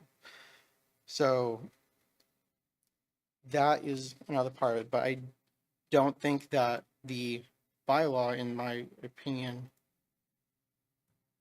Oh, sorry. The other question I have is, you stated that the moderator was introduced to this. Did he state whether he is allowing this to go forward to town meeting per his past rulings of stating that he does not want to bind future town meetings? I can answer that. At the moment, the moderator is planning to allow this to advance. Okay, thank you. That was my data point is about 6 weeks old, but that is my data point in a one-to-one conversation with him about this and other matters. All right, other Thank you. questions? That from is the all that committee? I have. Thank you. All right, Ms. Butler. Thank you. Mr. Deloges, I did not attend the meeting. I saw you there. I was at home. Question for you. The select board had Chief Flynn had a version of the ruling for the ICE, and Select Board Canty had another version of what we thought we should be doing. They kind of came together and agreed, as I understood. There were a matter of words that were separating them, and they agreed. I don't know if it was signed or not. And how do you differ from that wording, that agreement? I'll ask Ms. White, what we have is what has come forward from the petitioner, correct? Not what was discussed at the select board meeting. Okay, Correct. all right. Yeah, this is the original petition filed December 12th? Oh, I got it right here. 12th. Yes, with all the petitioners listed. Okay, how do you agree or disagree with what the chief and the select board agreed on? So the petitioners support the police procedures and policies and the select board procedures and policies. And they are the same protections and provisions throughout. So there's no difference in how people are going to behave and protect it. So that really isn't, even though there's been a lot of discussion about that, it's really about public trust. How do we get public trust in Plymouth, have people on the street to believe that we're all working together? So the bylaw is totally congruent and complementary to those bylaws. There's no contradiction that we see, that I see, and we reviewed it carefully. But I can't say that. That's something the police chief and the select board would have to say. Okay, so the difference here is that if we approve this, that this can then not be changed by the chief or the board of select people arbitrarily change something without bringing it back before the people to vote. That's correct. I mean, Okay. the police procedures would have to be in conformance, right? And they'd still have procedures, and they are in conformance now to our knowledge with the bylaw. And it could not, and if they were to change it for some reason, because of some pressure or incentivized, or there's a new chief or whatever, all right, the bylaw is what would stand. It would have to conform. So again, my understanding is if we approve this tonight, this is what will be presented at town meeting. It can be amended at town meeting and changed in lots of different ways, but that would be the path forward, is my understanding. All right, other questions for the presenters? All right, wait a minute, Mark, Mr. Snyder? Can you hear me? Yeah, barely, try to speak, get closer to the laptop or speak louder or both, please. All right. I'm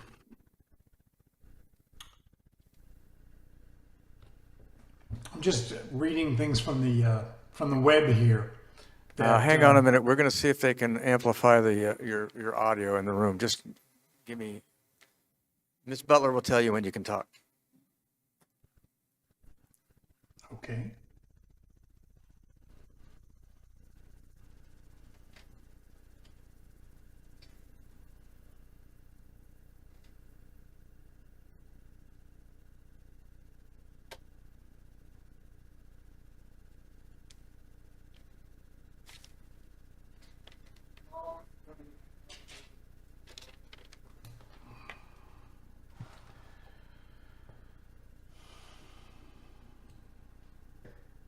Okay, go.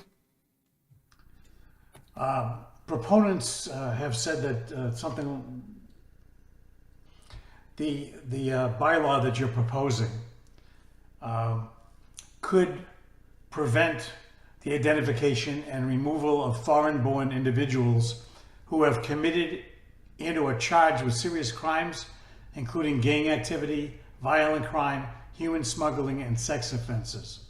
Through programs like Secure Communities, ICE can identify, arrest, and remove individuals in local custody, ensuring that criminal aliens are not released back into this community. Collaboration provides local law enforcement with access to federal databases, training, and biometric data, fingerprints, for instance, to accurately identify individuals in their custody. I am 100% against this, and will vote against it. Thank you.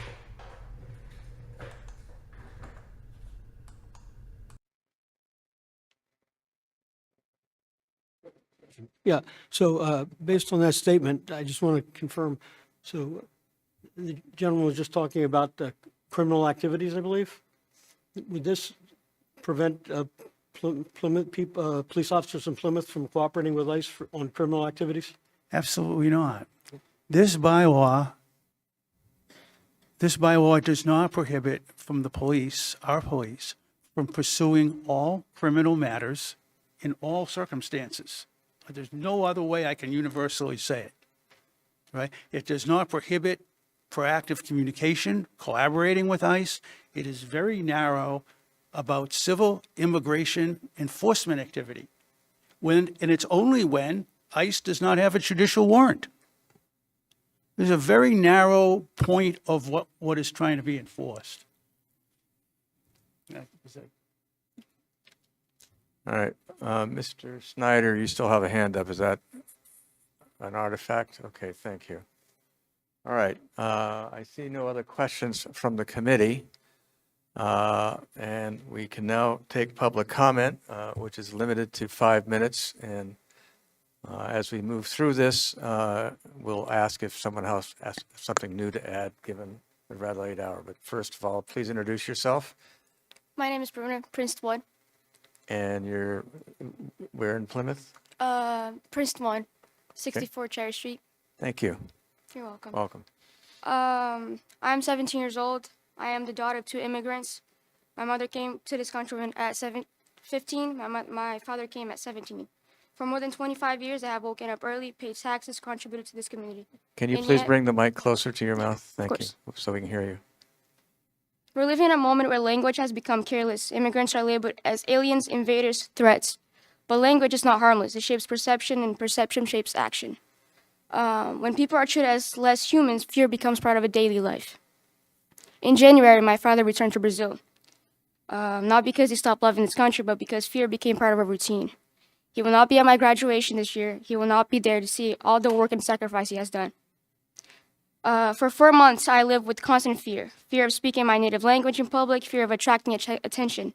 But there's a fear people rarely talk about, the fear of calling the police.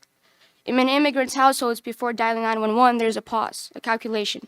If something is stolen, if someone is assaulted, if violence happens nearby, the question is not only will they help us, but will we be safe if we call it? There's a real fear that the crime itself could be secondary. That instead of protection, we could face questions about our status, that instead of help, we could risk for detention. So sometimes people stay silent. Not because they don't respect the law, not because they accept crime, but because survival feels more urgent than justice. When families are afraid to report crime, everyone becomes less safe. Crimes go unreported, abuse continues, community lose trust in the very system meant to protect them. Fear isolates people, it pushes them into silence, and silence protects no one. I have friends whose parents were detained while going to work. I have seen teenagers left alone overnight.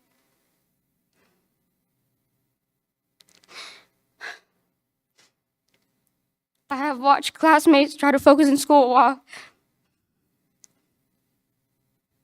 Sorry.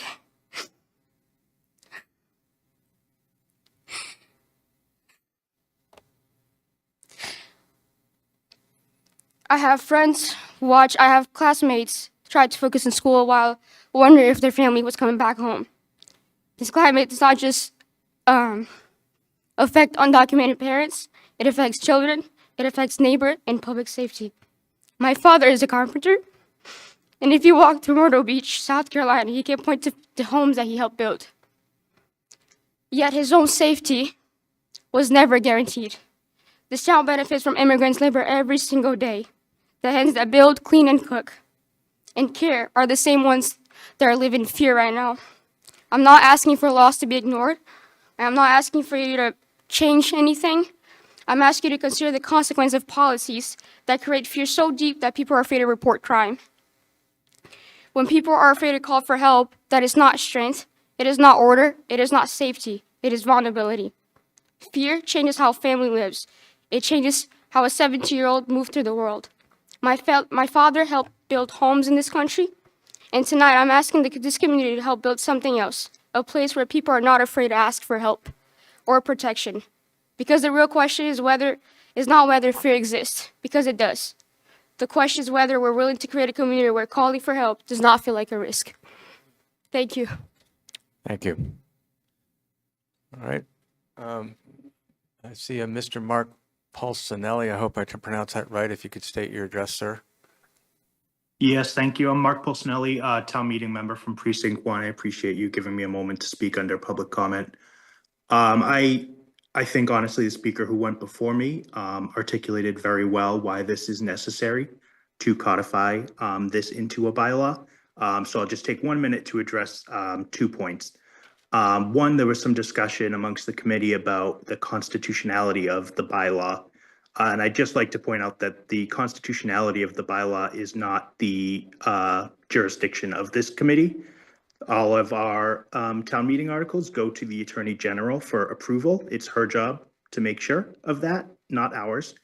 And for what it's worth, the petitioner has already pointed out that the language used in this bylaw is taken from already enacted bylaws from other towns in Massachusetts that the Attorney General has already approved. So there really is no concern that this is unconstitutional or wouldn't be approved by the Attorney General. And like I said, honestly, I think the speaker before me made a very good case for this. So I'll just address that 1 point and leave it there. Thank you for your time. All right, thank you. One of the joys of being on administration of finance is we do get to opine on a lot of stuff, and this is one of those things. So anyone else wish to make public comment? Yes, ma'am. So I would, Kate Butler from Robbins Road. I think, Please try to get close to the mic. We can barely hear you. is this better? Sorry. Yes. I think happily, we see that the Board of Selectmen and the police chief current procedures are in line with what this bylaw would enact. But what we're concerned about is when things change or personnel change, and having it articulated that this is what the town believes and thinks is very important.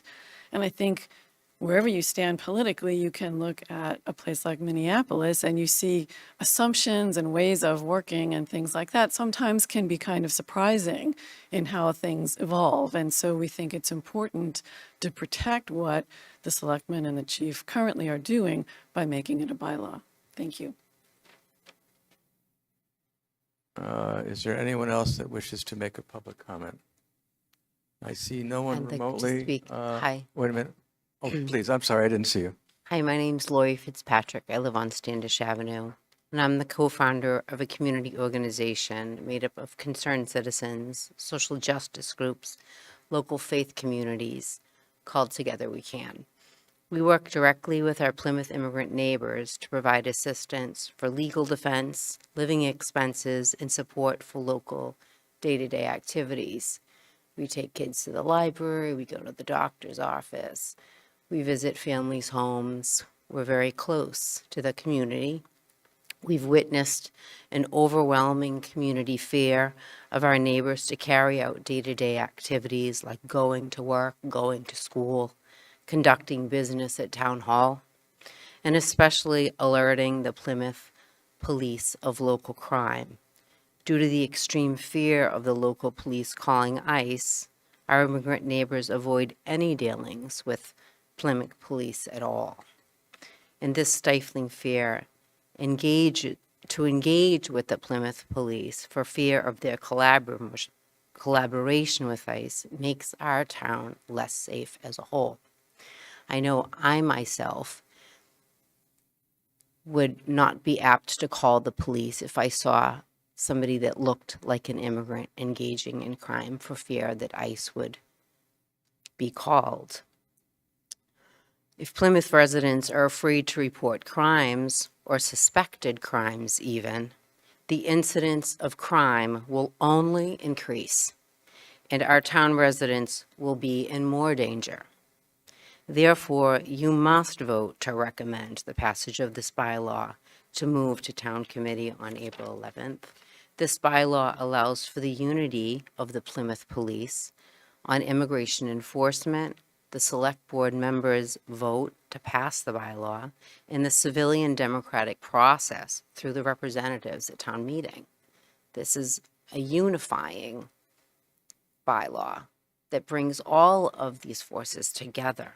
Voting to recommend the Plymouth Community Trust bylaw ensures durability, enforceability, and guarantees residents' rights and provides a democratic civilian oversight in working in solidarity with the Plymouth Police.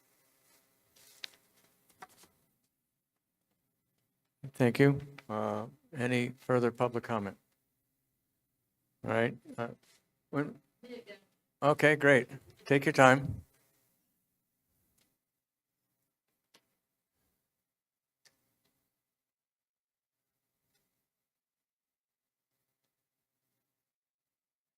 Margaret Burton from the Mark, 40 Pine Hills Drive.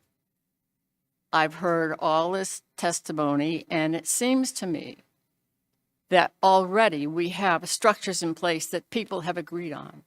But this bylaw serves as an extra stiffening. It is like a pair of suspenders added to a belt. It's reinforcement, and it carries no risk at all to pass. So it seems perfectly fine to pass it, but sad to object to it. Thank you. Any other comment? One more, please approach the podium and introduce yourself. I love it that you let us do this. Thank you. So my name is Kim Patterson. I live in Pine Hills at the Mark. I've been here for almost 6 years now. I love Plymouth. I love our police department. I love our select board and our committees. I love Plymouth. And I'm still here saying I think you should pass the bylaw. And my concern is at a trust level. I don't know anything about all these laws. I only know my fear. I'm a grandmother. I couldn't run fast if I had to. I'm one of those crazy ladies out there with a placard and a Please stay near the mic. Thank you. I'm out there with my little poster because I'm going to pass the system of government on to my grandchildren. And I am worried about the acceptance of excesses in our system right now. And I've been hearing, well, you don't have to worry about it because Plymouth isn't the federal government. But we are, because they're just a reflection of us. We raised them in our homes, taught them in our schools. They ran, we elected them, we sent them. Every person who serves is us. Whatever excesses are happening, they're already happening here. All I want is to feel safe. I don't want to drive down the street with my 6-year-old granddaughter and see SUVs, men tearing out with masks, pulling people out of cars, and it's excessive. I was watching the TV today, and they were in Minneapolis, and they had people that they let out in the middle of the night. They're U.S. citizens in the cold, no cell phone, no money. They don't give them any of their belongings back to make it difficult. They're just kind of making a point. We've not had this, at least in my lifetime. I've always trusted my government. I think you guys rock. I could not do what you do, but I know that my fear is real. There's another town not too far from us. There were people that nobody knows who they are walking around, writing down people's license plate numbers, taking pictures of them. Who are these people? Can I park my car on a street? Who are these people? Which is why I want to pass the bylaw. What I like most about it is I love you guys. I love the selectmen. I love it that the power and the decision doesn't rest with one person. I think our police department's great. But what about the next person sitting in that seat? A month ago, I would have not predicted all these things that are going on around ICE and immigration and DHS issues. And never in my wildest dreams. Who knows what next month will bring? Maybe it'll get better, maybe it won't. I'm asking us to just be proactive. I don't want to hurt the police decisions. But if there's a way to protect me and my grandkids by taking a proactive stance that doesn't hurt the police, please do that. Thank you. All right. Last chance for public comment. A new perspective to add, that would be great. Otherwise, if something we haven't heard yet. I'll be brief. Thank you. My name is Chris Lennon, Precinct 1. I live on Cherry Street. And I'm really nervous about this because I feel very passionately about this. I've lived most of my life in Plymouth in several different locations, and I've lived on Cherry Street for about 10 years now. And I can't tell you how much I enjoy living in the neighborhood. A lot of my neighbors are immigrants. Everyone that I've known has been fine. They've been great neighbors to me. I don't, but there's an eerie feeling in the neighborhood, and it just breaks my heart to see these people afraid to go out of their homes, and people who are good people. I see them. I'm a truck driver, so when I go to work, I leave at 4:30 in the morning. There are people in the other yard getting ready. I wave to them, say hello.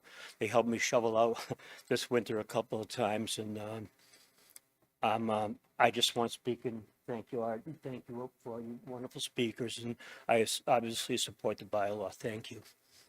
Thank you, sir. All right. Seeing no more public comment, I'm going to call, one more, okay.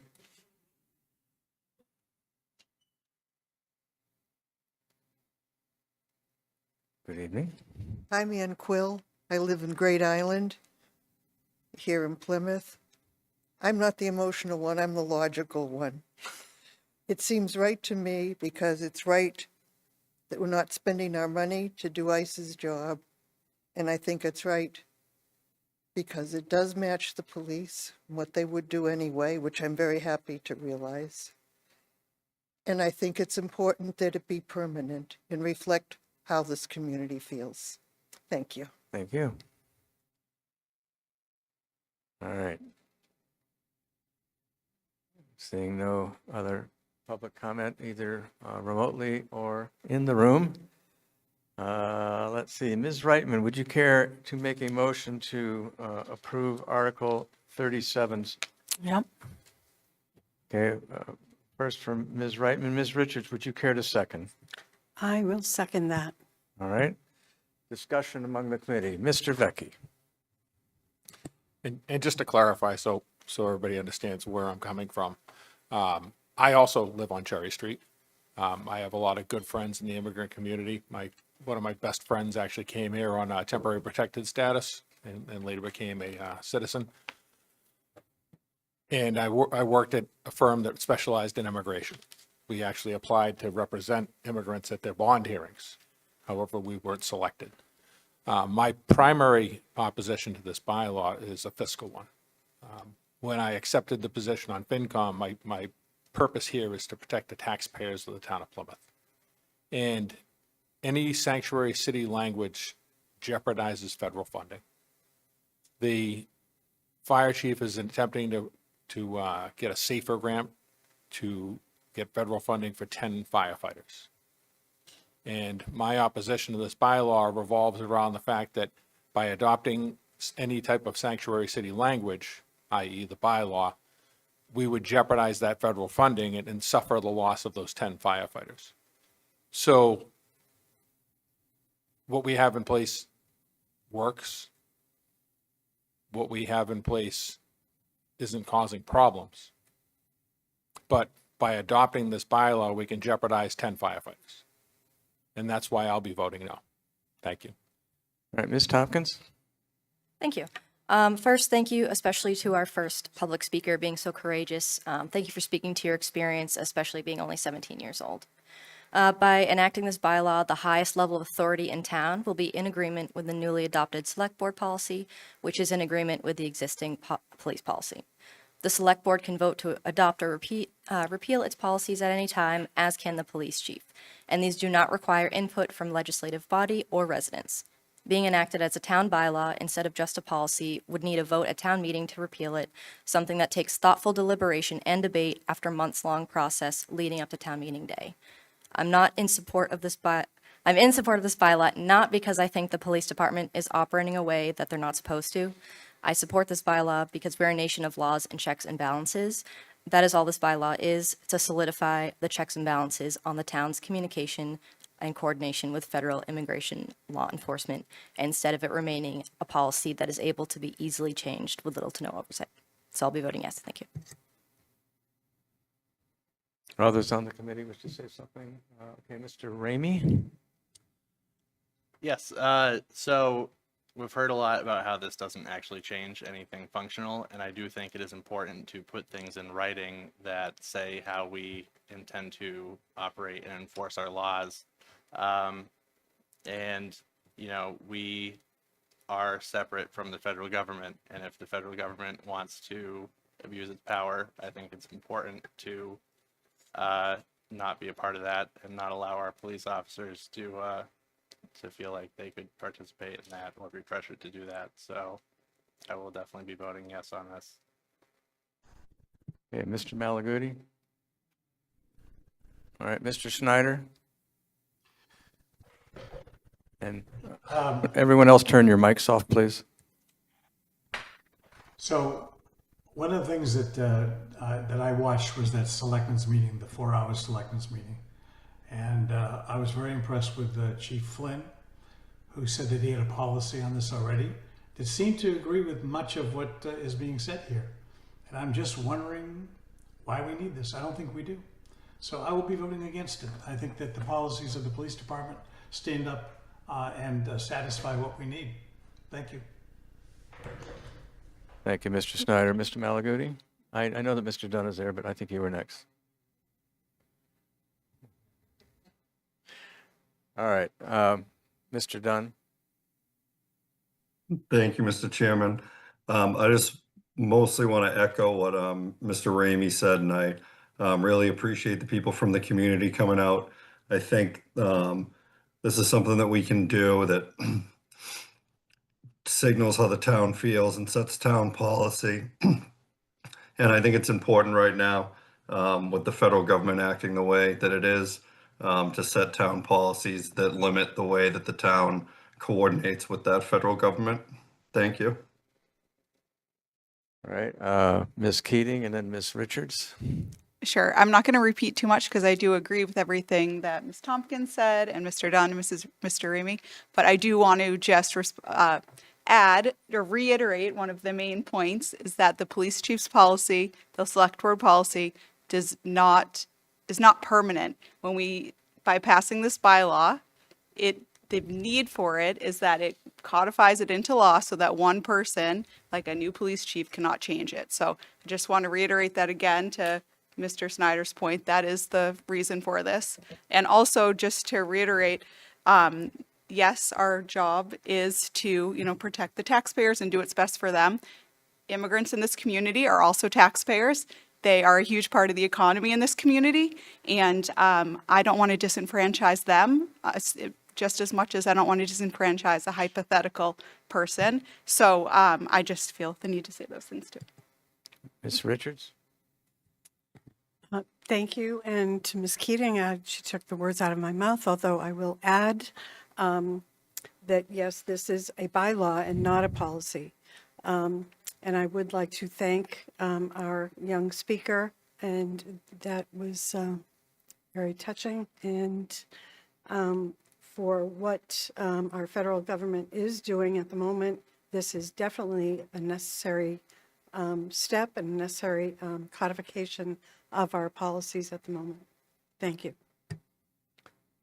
Mr. Malaguti, if you could keep your comments brief, please. The hour's late. I will try. So I understand the entire emotional debate on both sides of this aisle.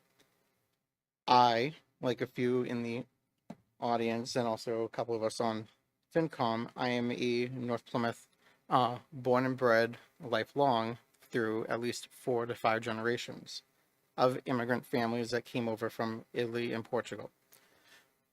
So I understand to an aspect, the immigrant turmoil that it actually is coming to this country and dealing with everything. And I also work with a lot of immigrants as well too in the business that I'm in. But at the same time, I also need to look at the laws and language of what's actually in front of me as well too.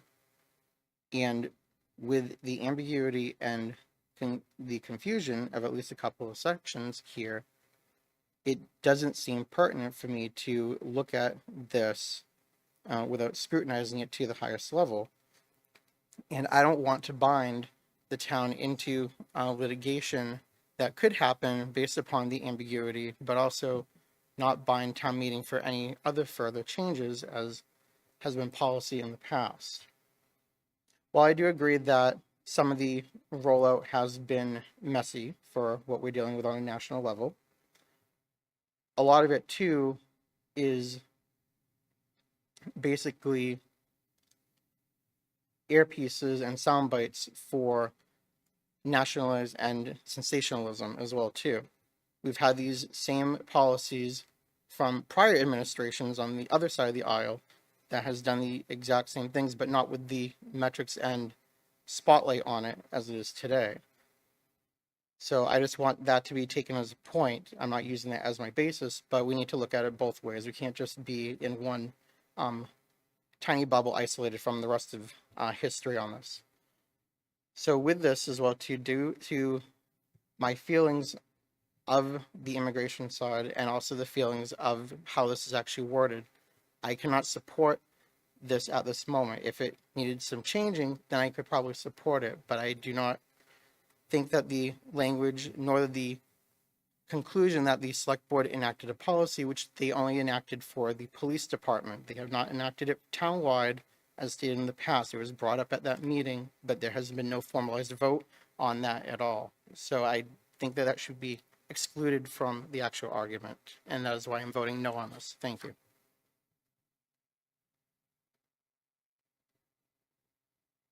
Any other committee members wish to make a comment? All right, well, I'm going to make one. One, Mr. Vecchi, while I appreciate the sanctuary city concern, I think this bylaw as proposed comes nowhere near that. So that's just, that's your opinion, and I appreciate it, and I appreciate where you're coming from, but I don't agree with it. Secondly, it's not normal procedure that the chair will vote on an article, and I will vote last on this article. Typically, the chair only votes to break a tie. So with that, I will call for the vote. Ms. Butler, how do you vote on Article 37? Absolutely, yes. All right, Mr. Dunn? Yes. All right, Mr. Friedman? Yes. Ms. Keating? Yes. Mr. Malaguti? No. Ms. O'Connor? Absolutely, yes. All right, Mr. Ramey? Yes. Ms. Reitman? Yes. Ms. Richards? Absolutely, yes. Mr. Snyder? No. Ms. Tompkins? Yes. Mr. Vecchi? Adamantly no. Right, no, and even though it doesn't count, I'm voting yes. We'll give you a total here in just a moment. Don't include me in.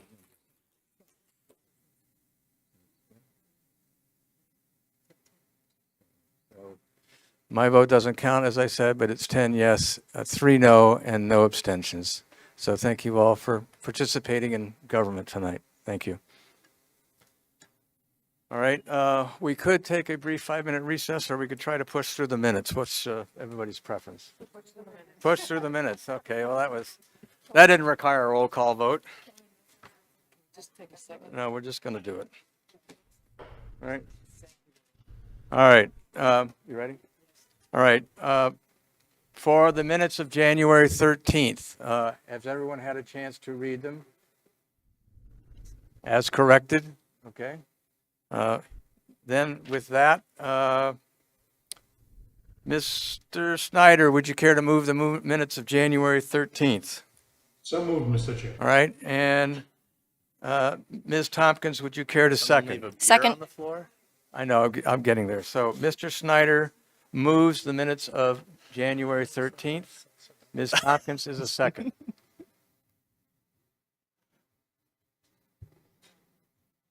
Okay.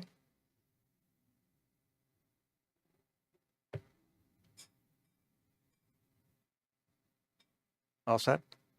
Okay, great. Any discussion? All right, Ms. Butler? Mr. Dunn? Abstain. All right, Mr. Friedman? Yes. Ms. Keating? Yes. Mr. Malaguti? Yes. Ms. O'Connor? Yes. Mr. Ramey? Yes. Ms. Reitman? Yes. Ms. Reitman? Yes. Right. Ms. Richards? Yes. All right, Mr. Snyder? Yes.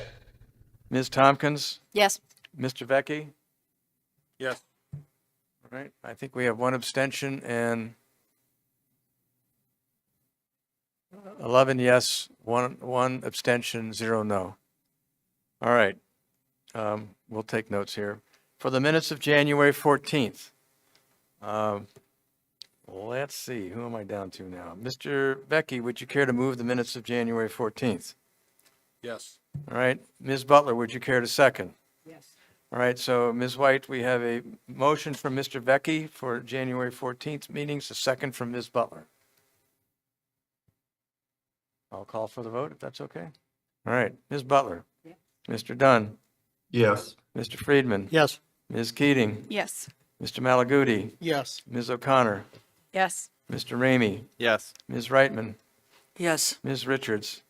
Yes. Mr. Snyder. Yes. Ms. Tompkins. Yes. Mr. Vecchi. Yes. All right, carried unanimously. On to the minutes of January 21st as presented and/or amended. Any discussion among the committee? Seeing and hearing none. Mr. Dunn, would you care to move the minutes of January 21st? So moved. All right. Mr. Friedman, would you care to second? Second. All right. Any discussion? Seeing and hearing none. Ms. Butler? Mr. Dunn? Yes. Mr. Friedman? Yes. Ms. Keating? Yes. Mr. Malaguti? Yes. Ms. O'Connor? Yes. Mr. Ramey? Yes. Ms. Reitman? Yes. That's a yes, okay. Yes. Ms. Richards? Yes. Mr. Snyder? Yes. Ms. Tompkins? Yes. Mr. Vecchi? Yes. All right, on to the minutes of January 28th. Any discussion among the committee? Seeing and hearing none, I think I'm down to Ms. Keating. Would you care to move the minutes of January 20th as presented and amended? So moved. All right, Mr. Malaguti, would you care to second? Second? All right, any discussion among the board? Seeing and hearing none, Ms. Butler? Yes. Mr. Dunn? Yes. Mr. Friedman? Yes. Mr. Jacinto? That's right, sorry. Ms. Keating? Yes. Mr. Malaguti? Yes. Ms. O'Connor? Yes. Mr. Ramey? Yes. Ms. Reitman? Yes. Ms. Richards? Yes. Mr. Snyder? Yes. Ms. Tompkins? Yes. Mr. Vecchi? Yes. All right. This is the last opportunity for public comment. All right, I just want to remind you that we are meeting next Wednesday at 7 o'clock to hear an article that, new information from the New York booth. Did you forget the 4th, the 11th, and the 18th? Oh, I didn't see them on the agenda here. That's why I skipped them by mistake. So, okay. That would be the amended agenda. All right. So what are the dates missing? They just weren't on my agenda. I'm sorry. 4th, 2/4, 2/11, and 2/18, right? Yes. Okay, well, apparently I read them. I just forgot them. So here we go. Yes, so it would be February 4th, All right. February 11th, and Got it. February 18th. Yep, I remember reading them, Mike. Okay. Any discussion on the minutes of February 4th? Seeing and hearing none. Where am I down to? Who made the list?